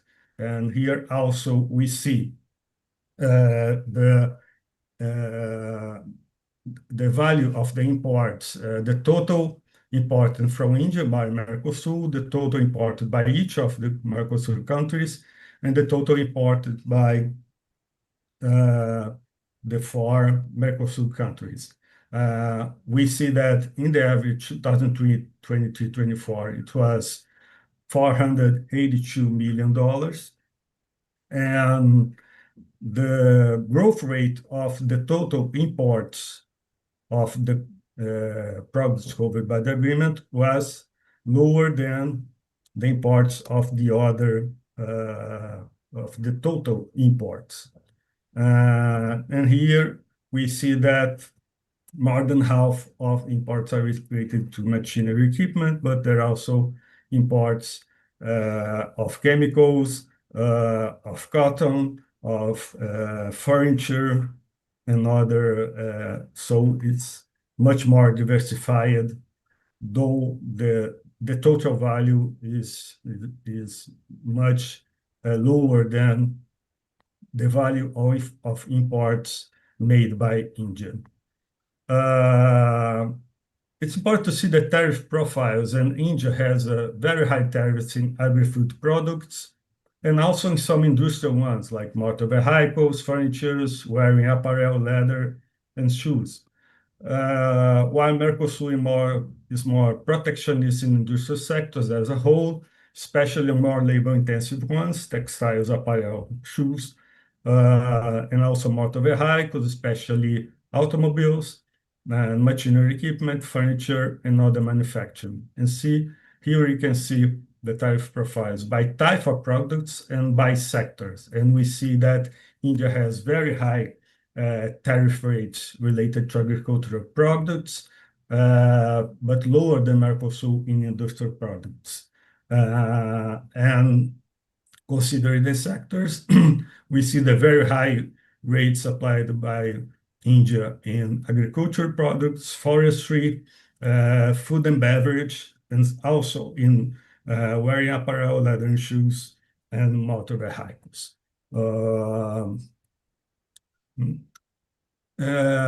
Some years ago, we made a report with some simulations of Mercosur, of the effects of a Mercosur-India agreement that would be complete with considering zero tariffs in bilateral trade in the period of 10 years. So a complete free trade agreement.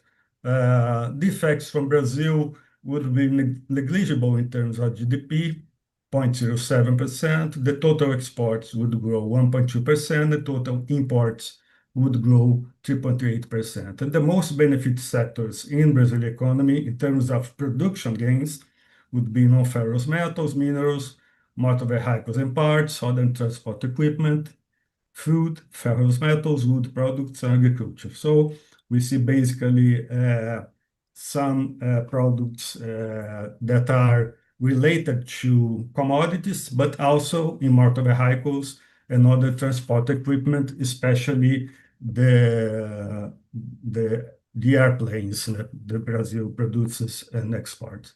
And the most affected sector, the ones that would have the biggest losses in terms of production would be textiles and apparel, leather and shoes, metal products, electrical equipment, and oil products. So some sectors that where the India's economy is more competitive. We made out a simulation considering Argentina, Paraguay, Uruguay as a group, and the effect of this FTA would be negligible in terms of GDP. The total exports of these countries would grow 1%, and total imports 1.6%.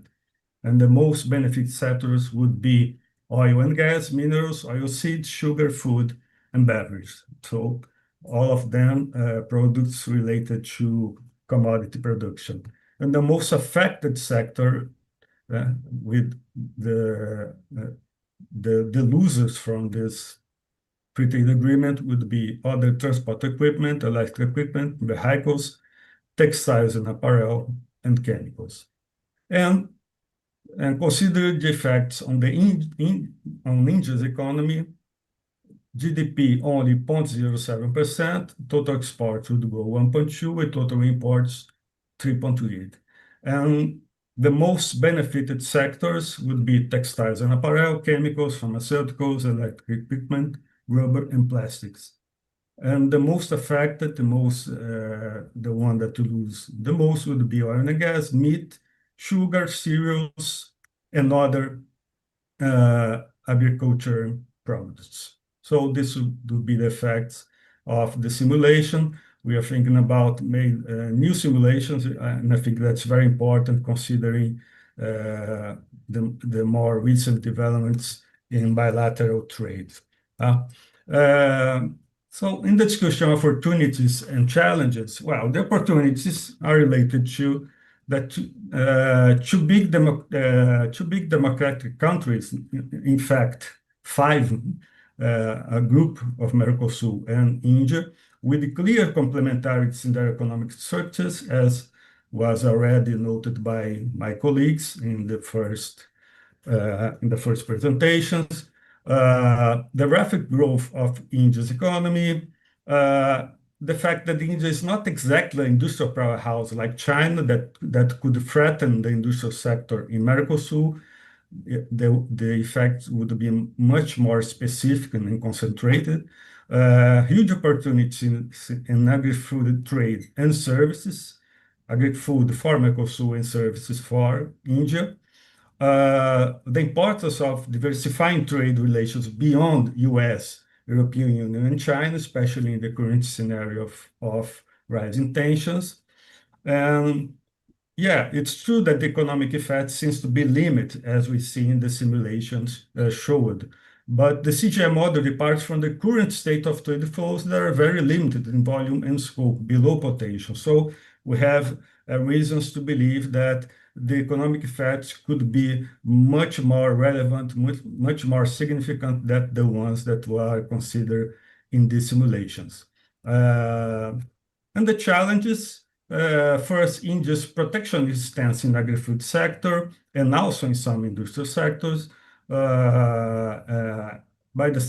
Mercosur side, the protectionism in industrial sectors, especially in the more labor-intensive ones, where India could thrive in terms of exports to Mercosur. The competitiveness of India in some service sectors versus protectionist stance in Mercosur, in the service sector, in many relevant service sectors. The fact that there are not clear possibilities of creating value chains between the partners, and this is something that is being considered very important, especially in the recent great trade agreements that are being signed. So it's not very clear what are the real possibilities of creating value chains between India and Mercosur. The fact that India has a more nationalist stance on development strategies, and the lack of common ground between current governments of Mercosur countries, including in terms of geopolitical alignment.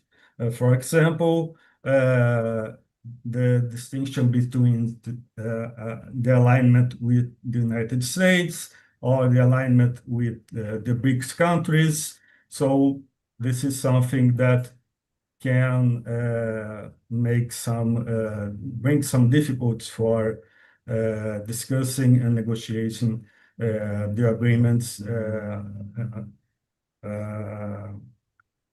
at this time with the current governments. Concluding, no doubt there is a great potential for trade investments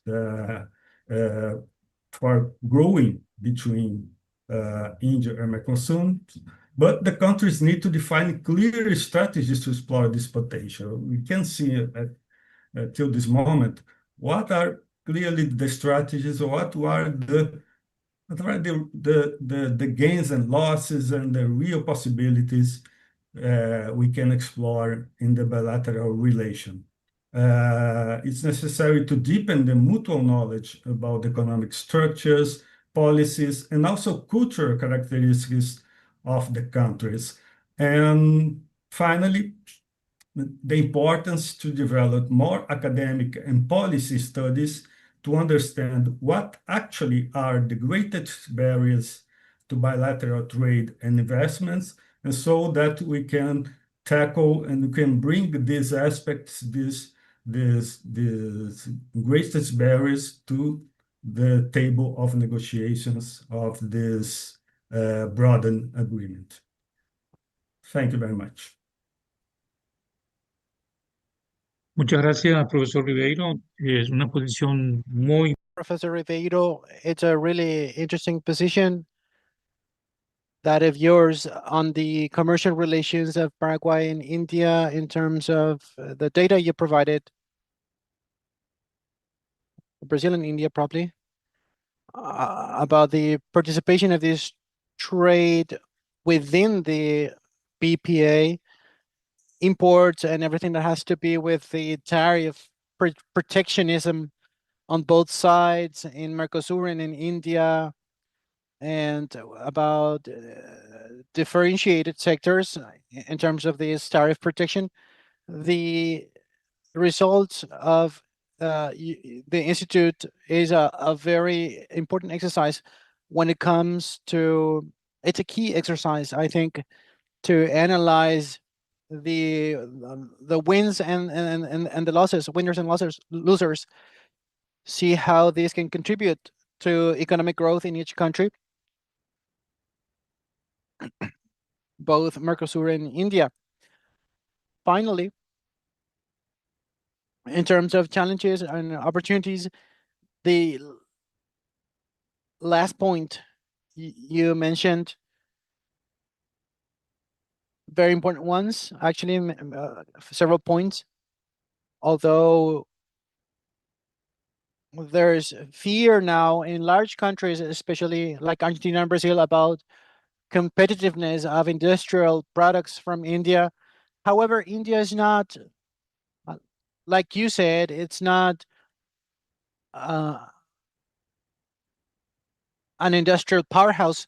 So there's a possibility to diversify trade relationships, a big opportunity for Mercosur there to continue increasing their exports, especially in the agri-food sector. Something important as well, when you talked about the challenges,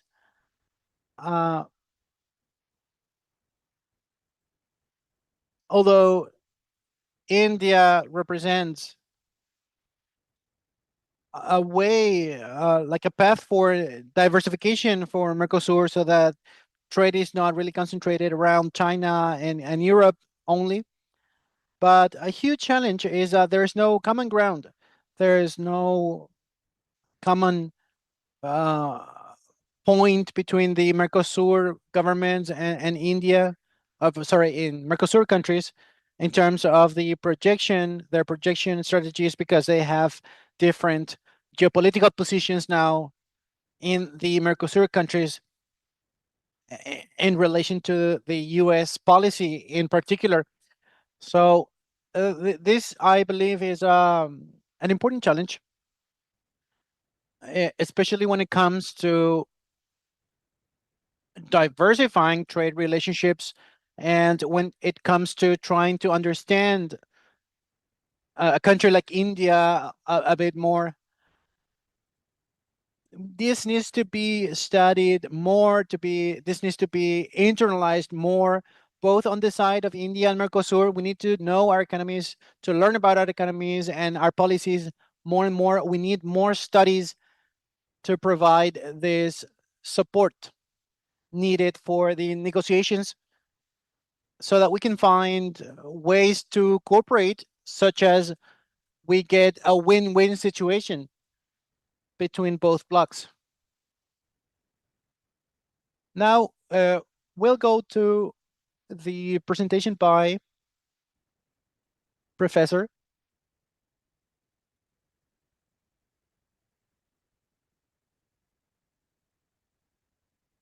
Pankaj Bashish from RIS in India. He's associate professor, coordinator of the Asian Indian Center at RIS with over 15 years experience in research on international trade and policies, technology, work economy, applied econometry. He briefly served at the Indian Council for Research of International Relations and has cooperated with organizations like the World Bank, the Asian Development Bank, and others.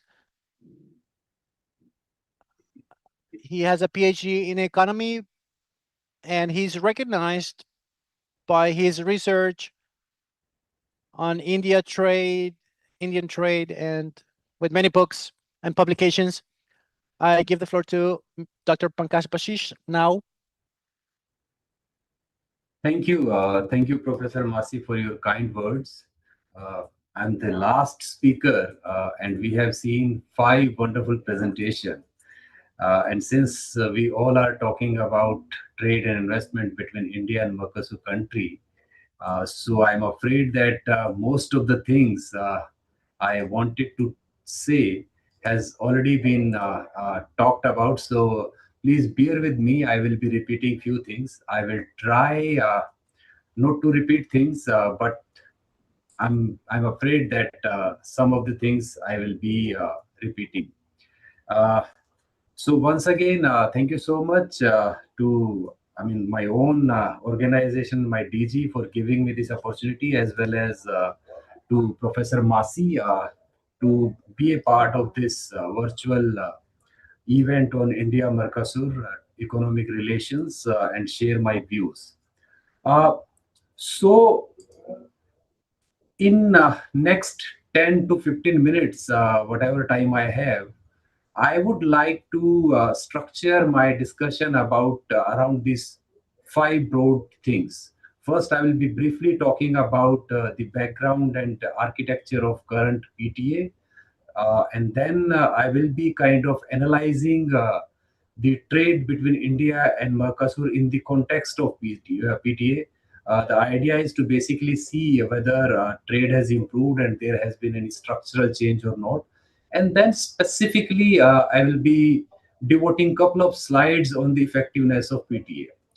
Finally, I would focus on trade potential which has not been realized between India and Mercosur, and briefly talked about the constraints and the sensitivity which are kind of we will face if we want to expand our trade relations. And finally, I'll be kind of sharing my 2 cents on expanding the Mercosur India trade relations.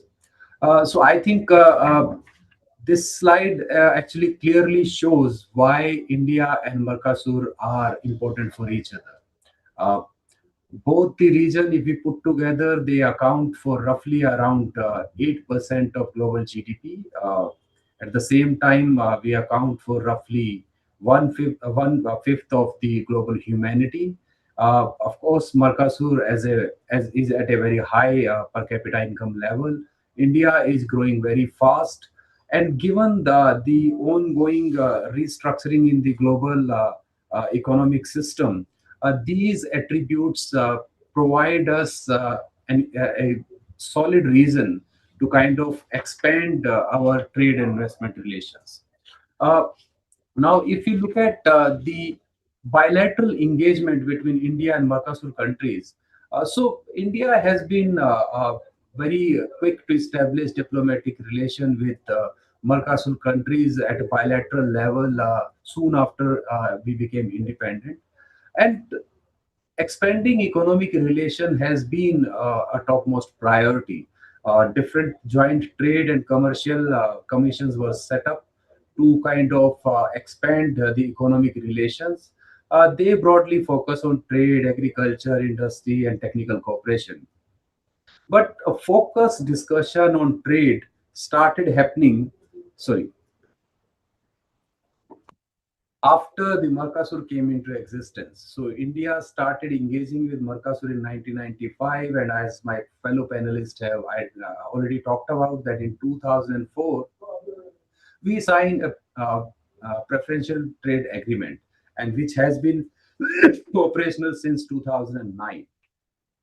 Uh, I think this point has already been mentioned. If we look at the Mercosur PTA, at best it can be described very limited in its coverage. My fellow panelists have mentioned that around 450 products are covered, but over the period, HS classification has changed. So if you look at the current HS classification, then there are roughly around 452 products on which Mercosur is providing the preferential market access to Indian imports, and then India is providing market preferential market access to Mercosur on 462 commodities.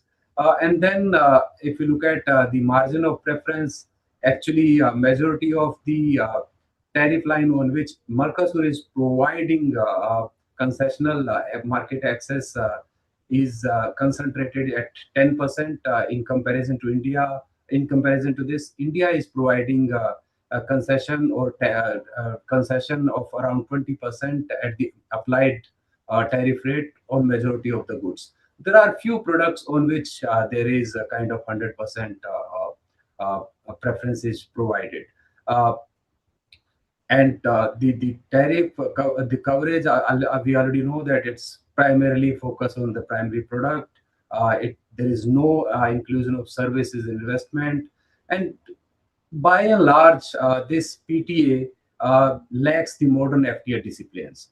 Uh, Now, what has happened to the trade? I think I'll be very quick here because my fellow panelist has talked about it. So, if you look at the exports of India to Mercosur country, we see that there is an erratic trend. But if we see from 2009 and onward, there has been an improvement. In 2009, India was exporting goods worth slightly above $2 billion, which increased to 8 billion. In line with this, we also have witnessed increase in imports from Mercosur. It was in 2009, it was roughly $3.5 billion, which increased to roughly around $3 billion. Of course, in 2022, we hit the peak, and after that, we have seen marginal decline. Uh, and in terms of share of Mercosur in India, India's trade, we have witnessed marginal improvement. In 2008, just before the signing of PTA, Mercosur accounted for roughly around 1.1% of our global trade, which has now increased to 1.46. But the question is, if we simply do some sort of trend analysis, we can see that there has not been a positive break in trend. In fact, if you simply compare the growth rate of increase in trade pre 2009 and post 2009, then from 2000 till 2009, actually we did better. So at prima facie, it seems we have not witnessed much of impetus in bilateral trade after the signing of PTA. This point has already been mentioned. If you look at the country composition, it is dominated by Brazil and Argentina, of course, given their economic size. But there is some sort of a diversification if you compare the 2008 and 2024. So some sort of a diversification, but still dominated by these two bigger economies within Mercosur. Uh, Export import structure has already been talked about. So basically here India's exports have become much more diversified, not only in terms of number of goods product exported. In 2010, Indian exports to Mercosur were concentrated in 1,944 products, and over the period we have roughly added more 400 more products to our export basket. And similarly, if we see the share of top 10 commodities at 6-digit level, in 2010, it was more than 58, so 57%, which has now declined to 40%. So, as my previous speakers have highlighted, that Indian exports to Mercosur over the period have become much more diversified. I think this composition has already been talked about, so I won't spend much of time on this. In terms of import, again, it has been very clearly identified that imports from Mercosur continues to be highly concentrated. There is some notable shift, but again, the importance of petroleum oil has declined, but we see a huge surge in crude soybean oil. So basically, the one product which is kind of now accounts for roughly around 50% of Mercosur's exports to India.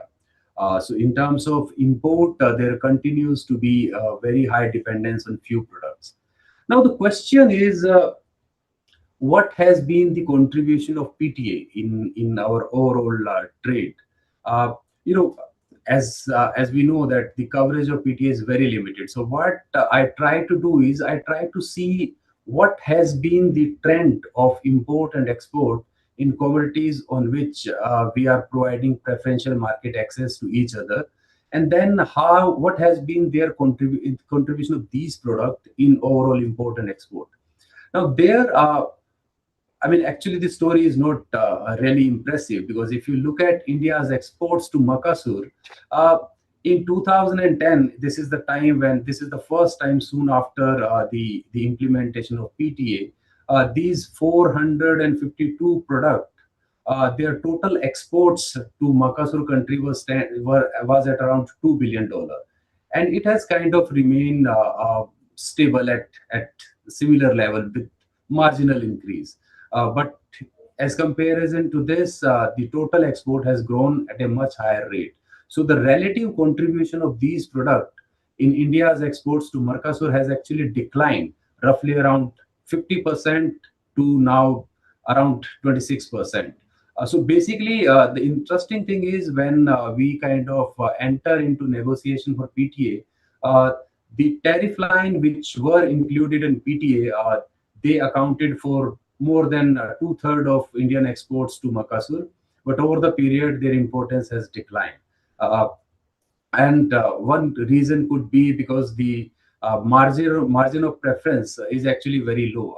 So Mercosur provides margin excess of 10% on most of these commodities. Uh, but in case of Mercosur, actually there has been some improvement. So if you look at the contribution of commodities covered under PTA, their share was roughly around below 30% in 2010, which has now increased to 41%. So prima facie, it seems PTA has kind of helped more Mercosur country vis-a-vis India. Though India's exports to Mercosur have increased, but they have increased in products which are not covered under PTA. So we can say basically it's driven by the market forces rather than the policy measures which we have introduced.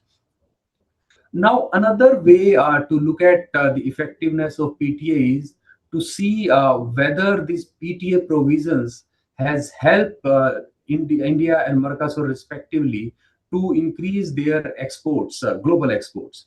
So there, if you look at Mercosur, the picture is actually very clear. So these products which are covered under under PTA, as I have already mentioned, their combined exports from Mercosur to India was less than $1 billion in 2006. It increased to less than 1.44 billion in 2010, and in 2024 it stands roughly around $4 billion. So there has been a kind of 3 billion increase in the exports of goods which are part of PTA from Mercosur to India. And if we look at the Mercosur's global exports in these products, the increase has been only roughly around 5 billion. So out of this 5 billion, 3 billion surge has come from India. So it means so around two-thirds of the exports which Mercosur has witnessed in these products is actually coming from Indian market. So in a way, PTA has been contributing to the increase in the global exports of these particular products. But same is not the case with India. So these things actually shows that if at all this PTA has helped, it has helped to kind of sustain or boost the exports from Mercosur to India to some extent. But Indian exports to Mercosur are not kind of driven by these preferential market access. Now, the question is, and then the reason is quite clear. I mean, the margin of preference, as I mentioned, is very low. But the question is, do we have unrealized trade potential between India and Mercosur? My fellow panelist, Dr. Fernando, has already given a very impressive presentation using CGE modeling, and he has highlighted what kind of gains we can have from expanding the PTA and going for FTA. So what, and then there are different methodologies. CGA is one, then you have gravity model, then you have very simple trade possibility approach. So what we did, if we look at simply the gravity equation, then one thing is very clear, that the potential, the trade potential between India and Mercosur stands almost uh, 30 to 35% more than the actual which is now taking place. Of course, if you look at the gap, the potential is more for India to export vis-a-vis imports from Mercosur. So the additional export potential from India stands roughly around $5 billion. The import potential from Mercosur to India stands roughly around $3.3 billion. So clearly, there is a potential which we can, if we work together, we can realize. But the question is why we have not been able to realize. My fellow panelists have already mentioned, and I'm repeating. The kind of PTA we have, its coverage is very low. And most of the trade between India and Mercosur countries are actually on MFN rates. And as my fellow panelists have already shown the figure, that MFN rate in Brazil, in Mercosur countries as well as in India, continues to be in double digit. So we have significant trade tariff barrier which constraint our bilateral trade. Uh, then this whole issue of non-tariff measures. If you simply look at the NTM's coverage and frequency ratio, so in case of India, though it's slightly low, roughly 45% of tariff line in India are subject to the one or another non-tariff measures. The corresponding figure for Brazil, Argentina is way, way high. So we have a very high non-tariff barriers, which is another factor which kind of constraint our bilateral trade. Then I think Bannon talked a lot about the connectivity, the kind of maritime connectivity we have. Is it actually adds a lot of logistic cost. So there is a clear need to work on the connectivity to improve the to kind of address the logistic cost. So these are some of the challenge or barriers. Now what I have done is I have tried to identify, like, look, if we are talking about the expansion of PTA, so if we want to expand the PTA, sooner or later we will have to kind of identify products where the import and export potential lies, and then we will also have to deal with the kind of sensitivity around these products. My previous panelists have already mentioned that both India and Mercosur countries have their own sensitivities. There are certain sectors which India wants to protect. There are certain sectors which Mercosur wants to protect. So what we did, we try to identify the tariff lines which have highest export and import potential. Of course, the analysis has done from India's point of view. So this table actually shows the sectors and tariff line and sector, and within those sectors, the number of tariff line for which India has highest export potential to export to Mercosur countries. So I don't know if the last line is visible in last row is visible in this table or not. But if we do this analysis, basically what we did is we compare India's global export and the global imports of Mercosur, and then we look at how much is the bilateral trade on those tariff line, and then we look at the comparative advantage of each of these countries, looking at revealed comparative advantage RCA, and then we kind of identify the number of tariff line which kind of qualify as tariff line with the highest level of import and export potential. So, in case of India's exports to Mercosur, our exercise showed that uh, there are 227 tariff lines, and please remember this is a 6-digit level because 8-digit level data is not available. So, if we go at 8-digit level, so most probably these 227 tariff line will kind of break into let's say around 1000 900 or 1000 products. So there are these 227 tariff line in which India has great potential to export to Mercosur. Uh, and a lion's share of these commodities are concentrated in chemical and allied industry sector. Then we have electronic and machineries, basic metals. Then we have plastic and rubber product, certain lines of textile. Now, these are the tariff lines, but then what next step was to see do these countries, do Mercosur has any sensitivity around this? Now, there are two ways to look at the sensitivities. One, we can look at the FTAs which Mercosur has recently signed and see what kind of tariff line has been put into the exclusion list. But unfortunately, the problem is that those kind of exclusion lists are given at 8-digit level. And but we have the available data allows us to do the analysis at 6-digit level. So that was not possible, though we tried. Then the second approach is to look at the applied MFN rate of tariff on those tariff lines. So what we did, we divided these tariff lines into three different groups. So the tariff line which are facing MFN rate of more than 15% are highly sensitive for that particular country, and they are marked as dark red.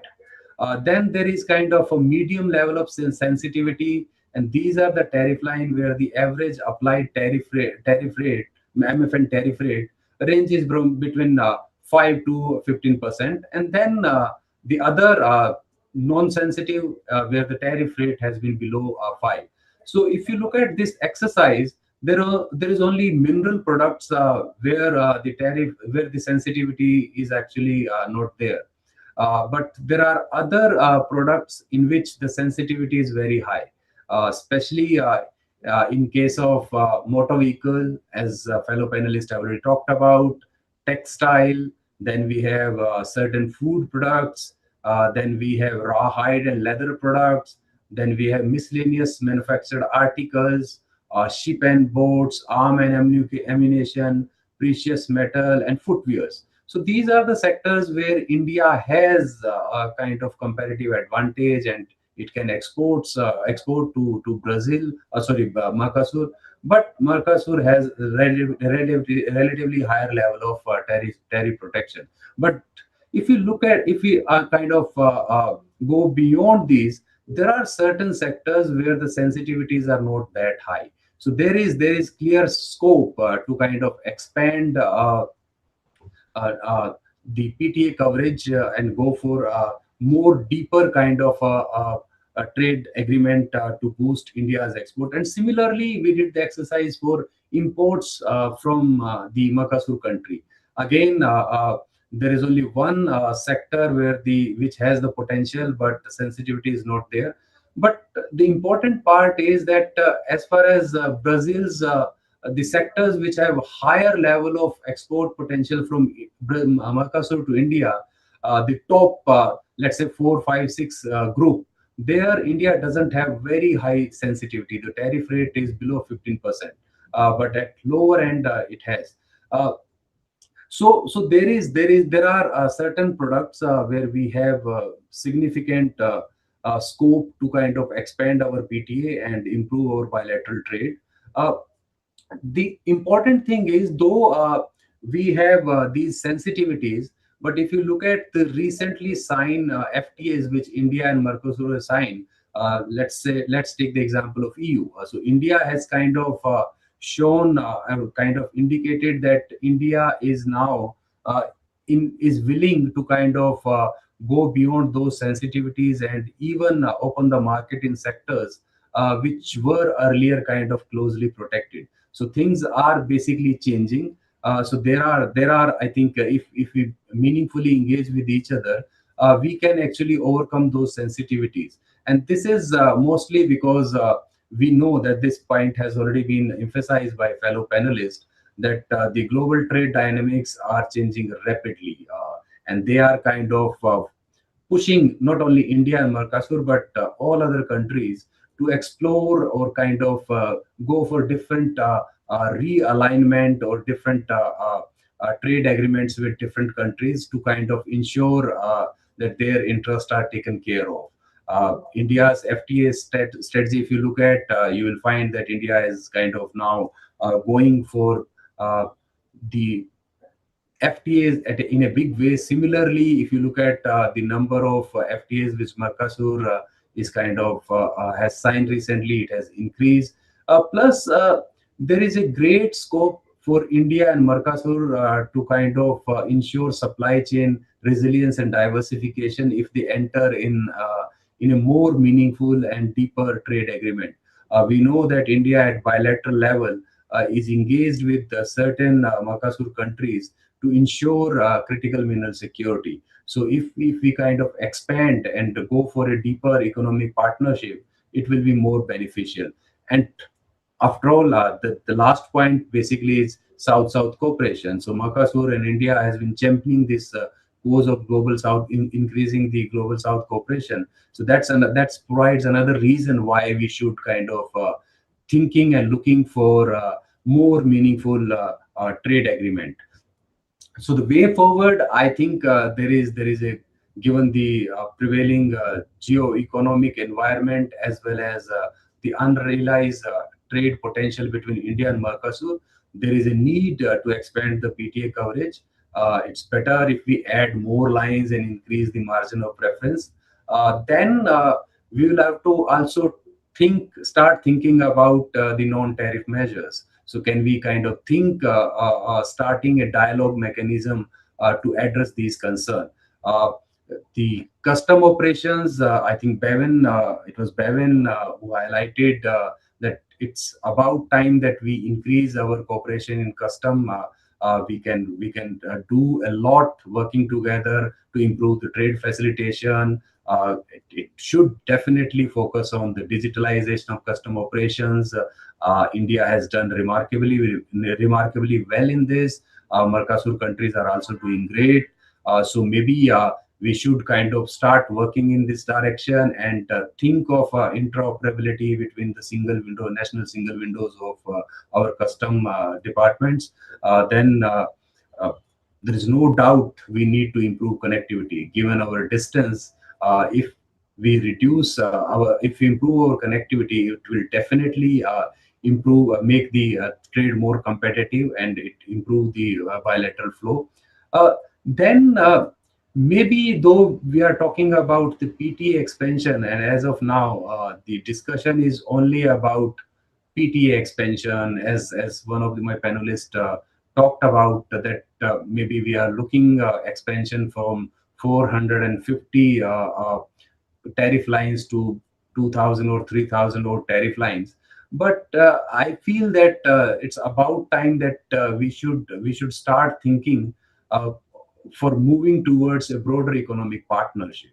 So we should it's about time that we should kind of not restrict our engagement to the trade only or goods trade only.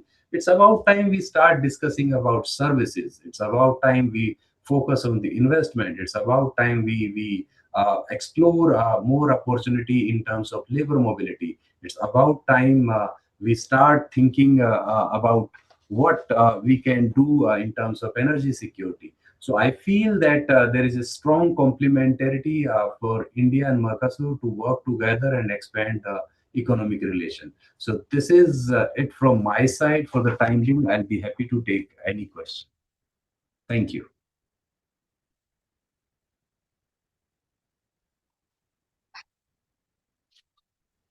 Thank you, Professor Rashid, for your wonderful presentation on India Mercosur. the perspective of India with regard to Mercosur and the results of the exercise so far. I want to underscore the result that you mentioned with regard the potential lines of, in other words, he's correcting himself, the constraints with regard to India and Mercosur towards a FTA in terms of tariffs, in terms of non-tariff measures, connectivity, but even so, and even the sensitivity of the both of the exports as well as imports. I do believe that is very important what you said at first about the characteristic of the current FTA between India and Mercosur that has a coverage that's very limited about products that only it's only an agreement that um, discusses products, no services or investments, and also the items that are part of a type of FTA that's more modern, with more disciplines in the FTA. Interesting what you said about that, the fact that looking at the trends of the trade between Mercosur and India, Mercosur in the products that are part of the agreement, the FTA, has been an increase of export of Mercosur as opposed to the other way around. And finally, the last 2 points. Why is it important to strengthen this partnership, this agreement, this association between India and Mercosur in terms of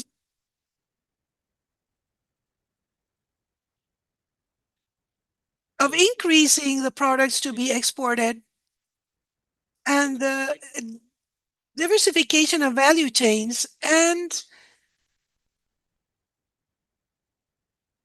in the context of a growing South-South cooperation in the planet.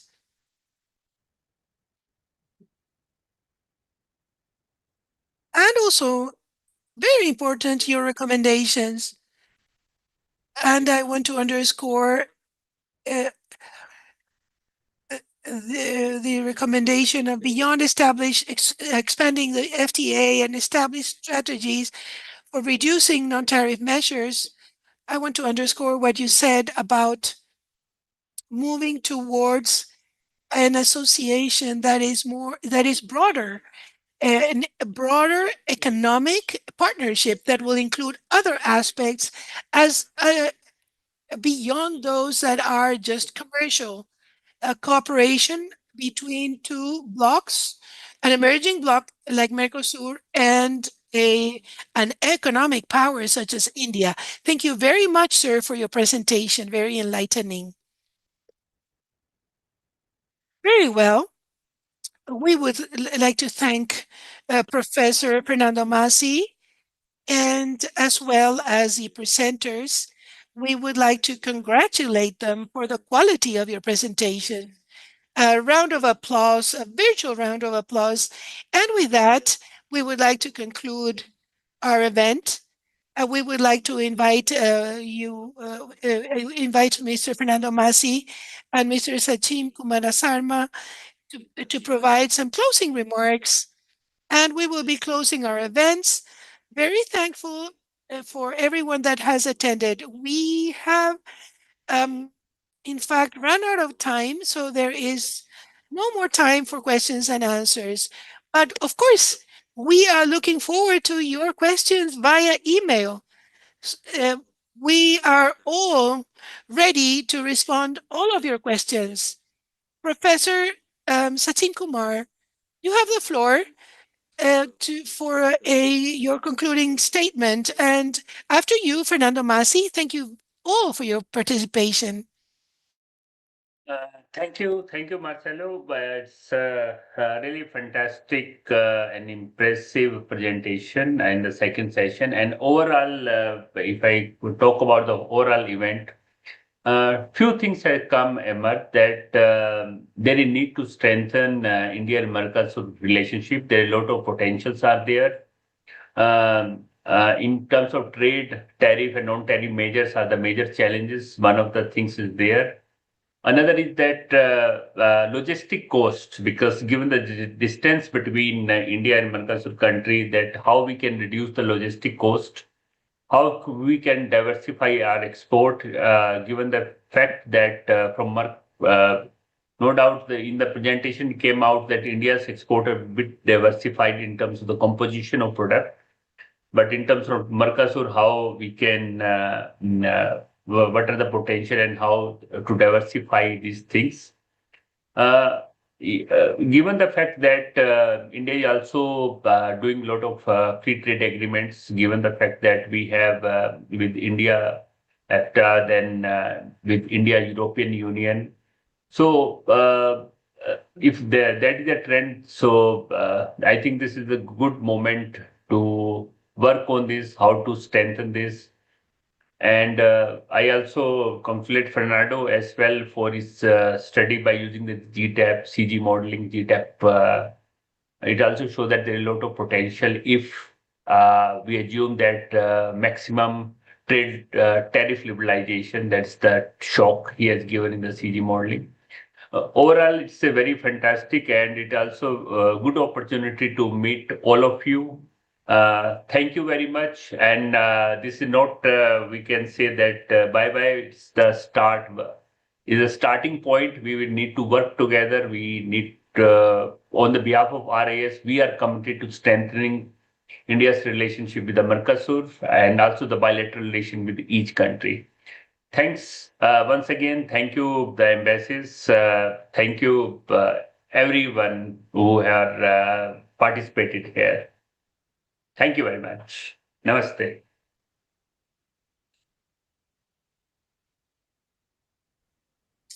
Thank you, Professor uh, Satin Kumar Sharma. Now, Professor Masi, you have the floor. I'd like to thank once again the RIS of India for having been here with us in this webinar that I believe is very important, not only because of the brilliant presentations provided of Mercosur and India presenters, but because it's a very good opportunity for something that has been underscored so many times during the webinar, which is the need to have greater number of studies, more research, to look more deeply the options that we have, the cooperation options, and as well as commercial and investment relations with India. I would like to leave this opportunity open so that we can continue deepening our discussions and exchanging with the experts of Mercosur and Wales, India, and supporting the negotiations that might lead us not only to a free trade agreement, but to greater deepening of the relations of India and Mercosur in economic terms and also in cooperation terms. I also would like to thank the support of our ambassadors of Paraguay in India and also the support of the Embassy of India in Asuncion. Thank you very much to you all.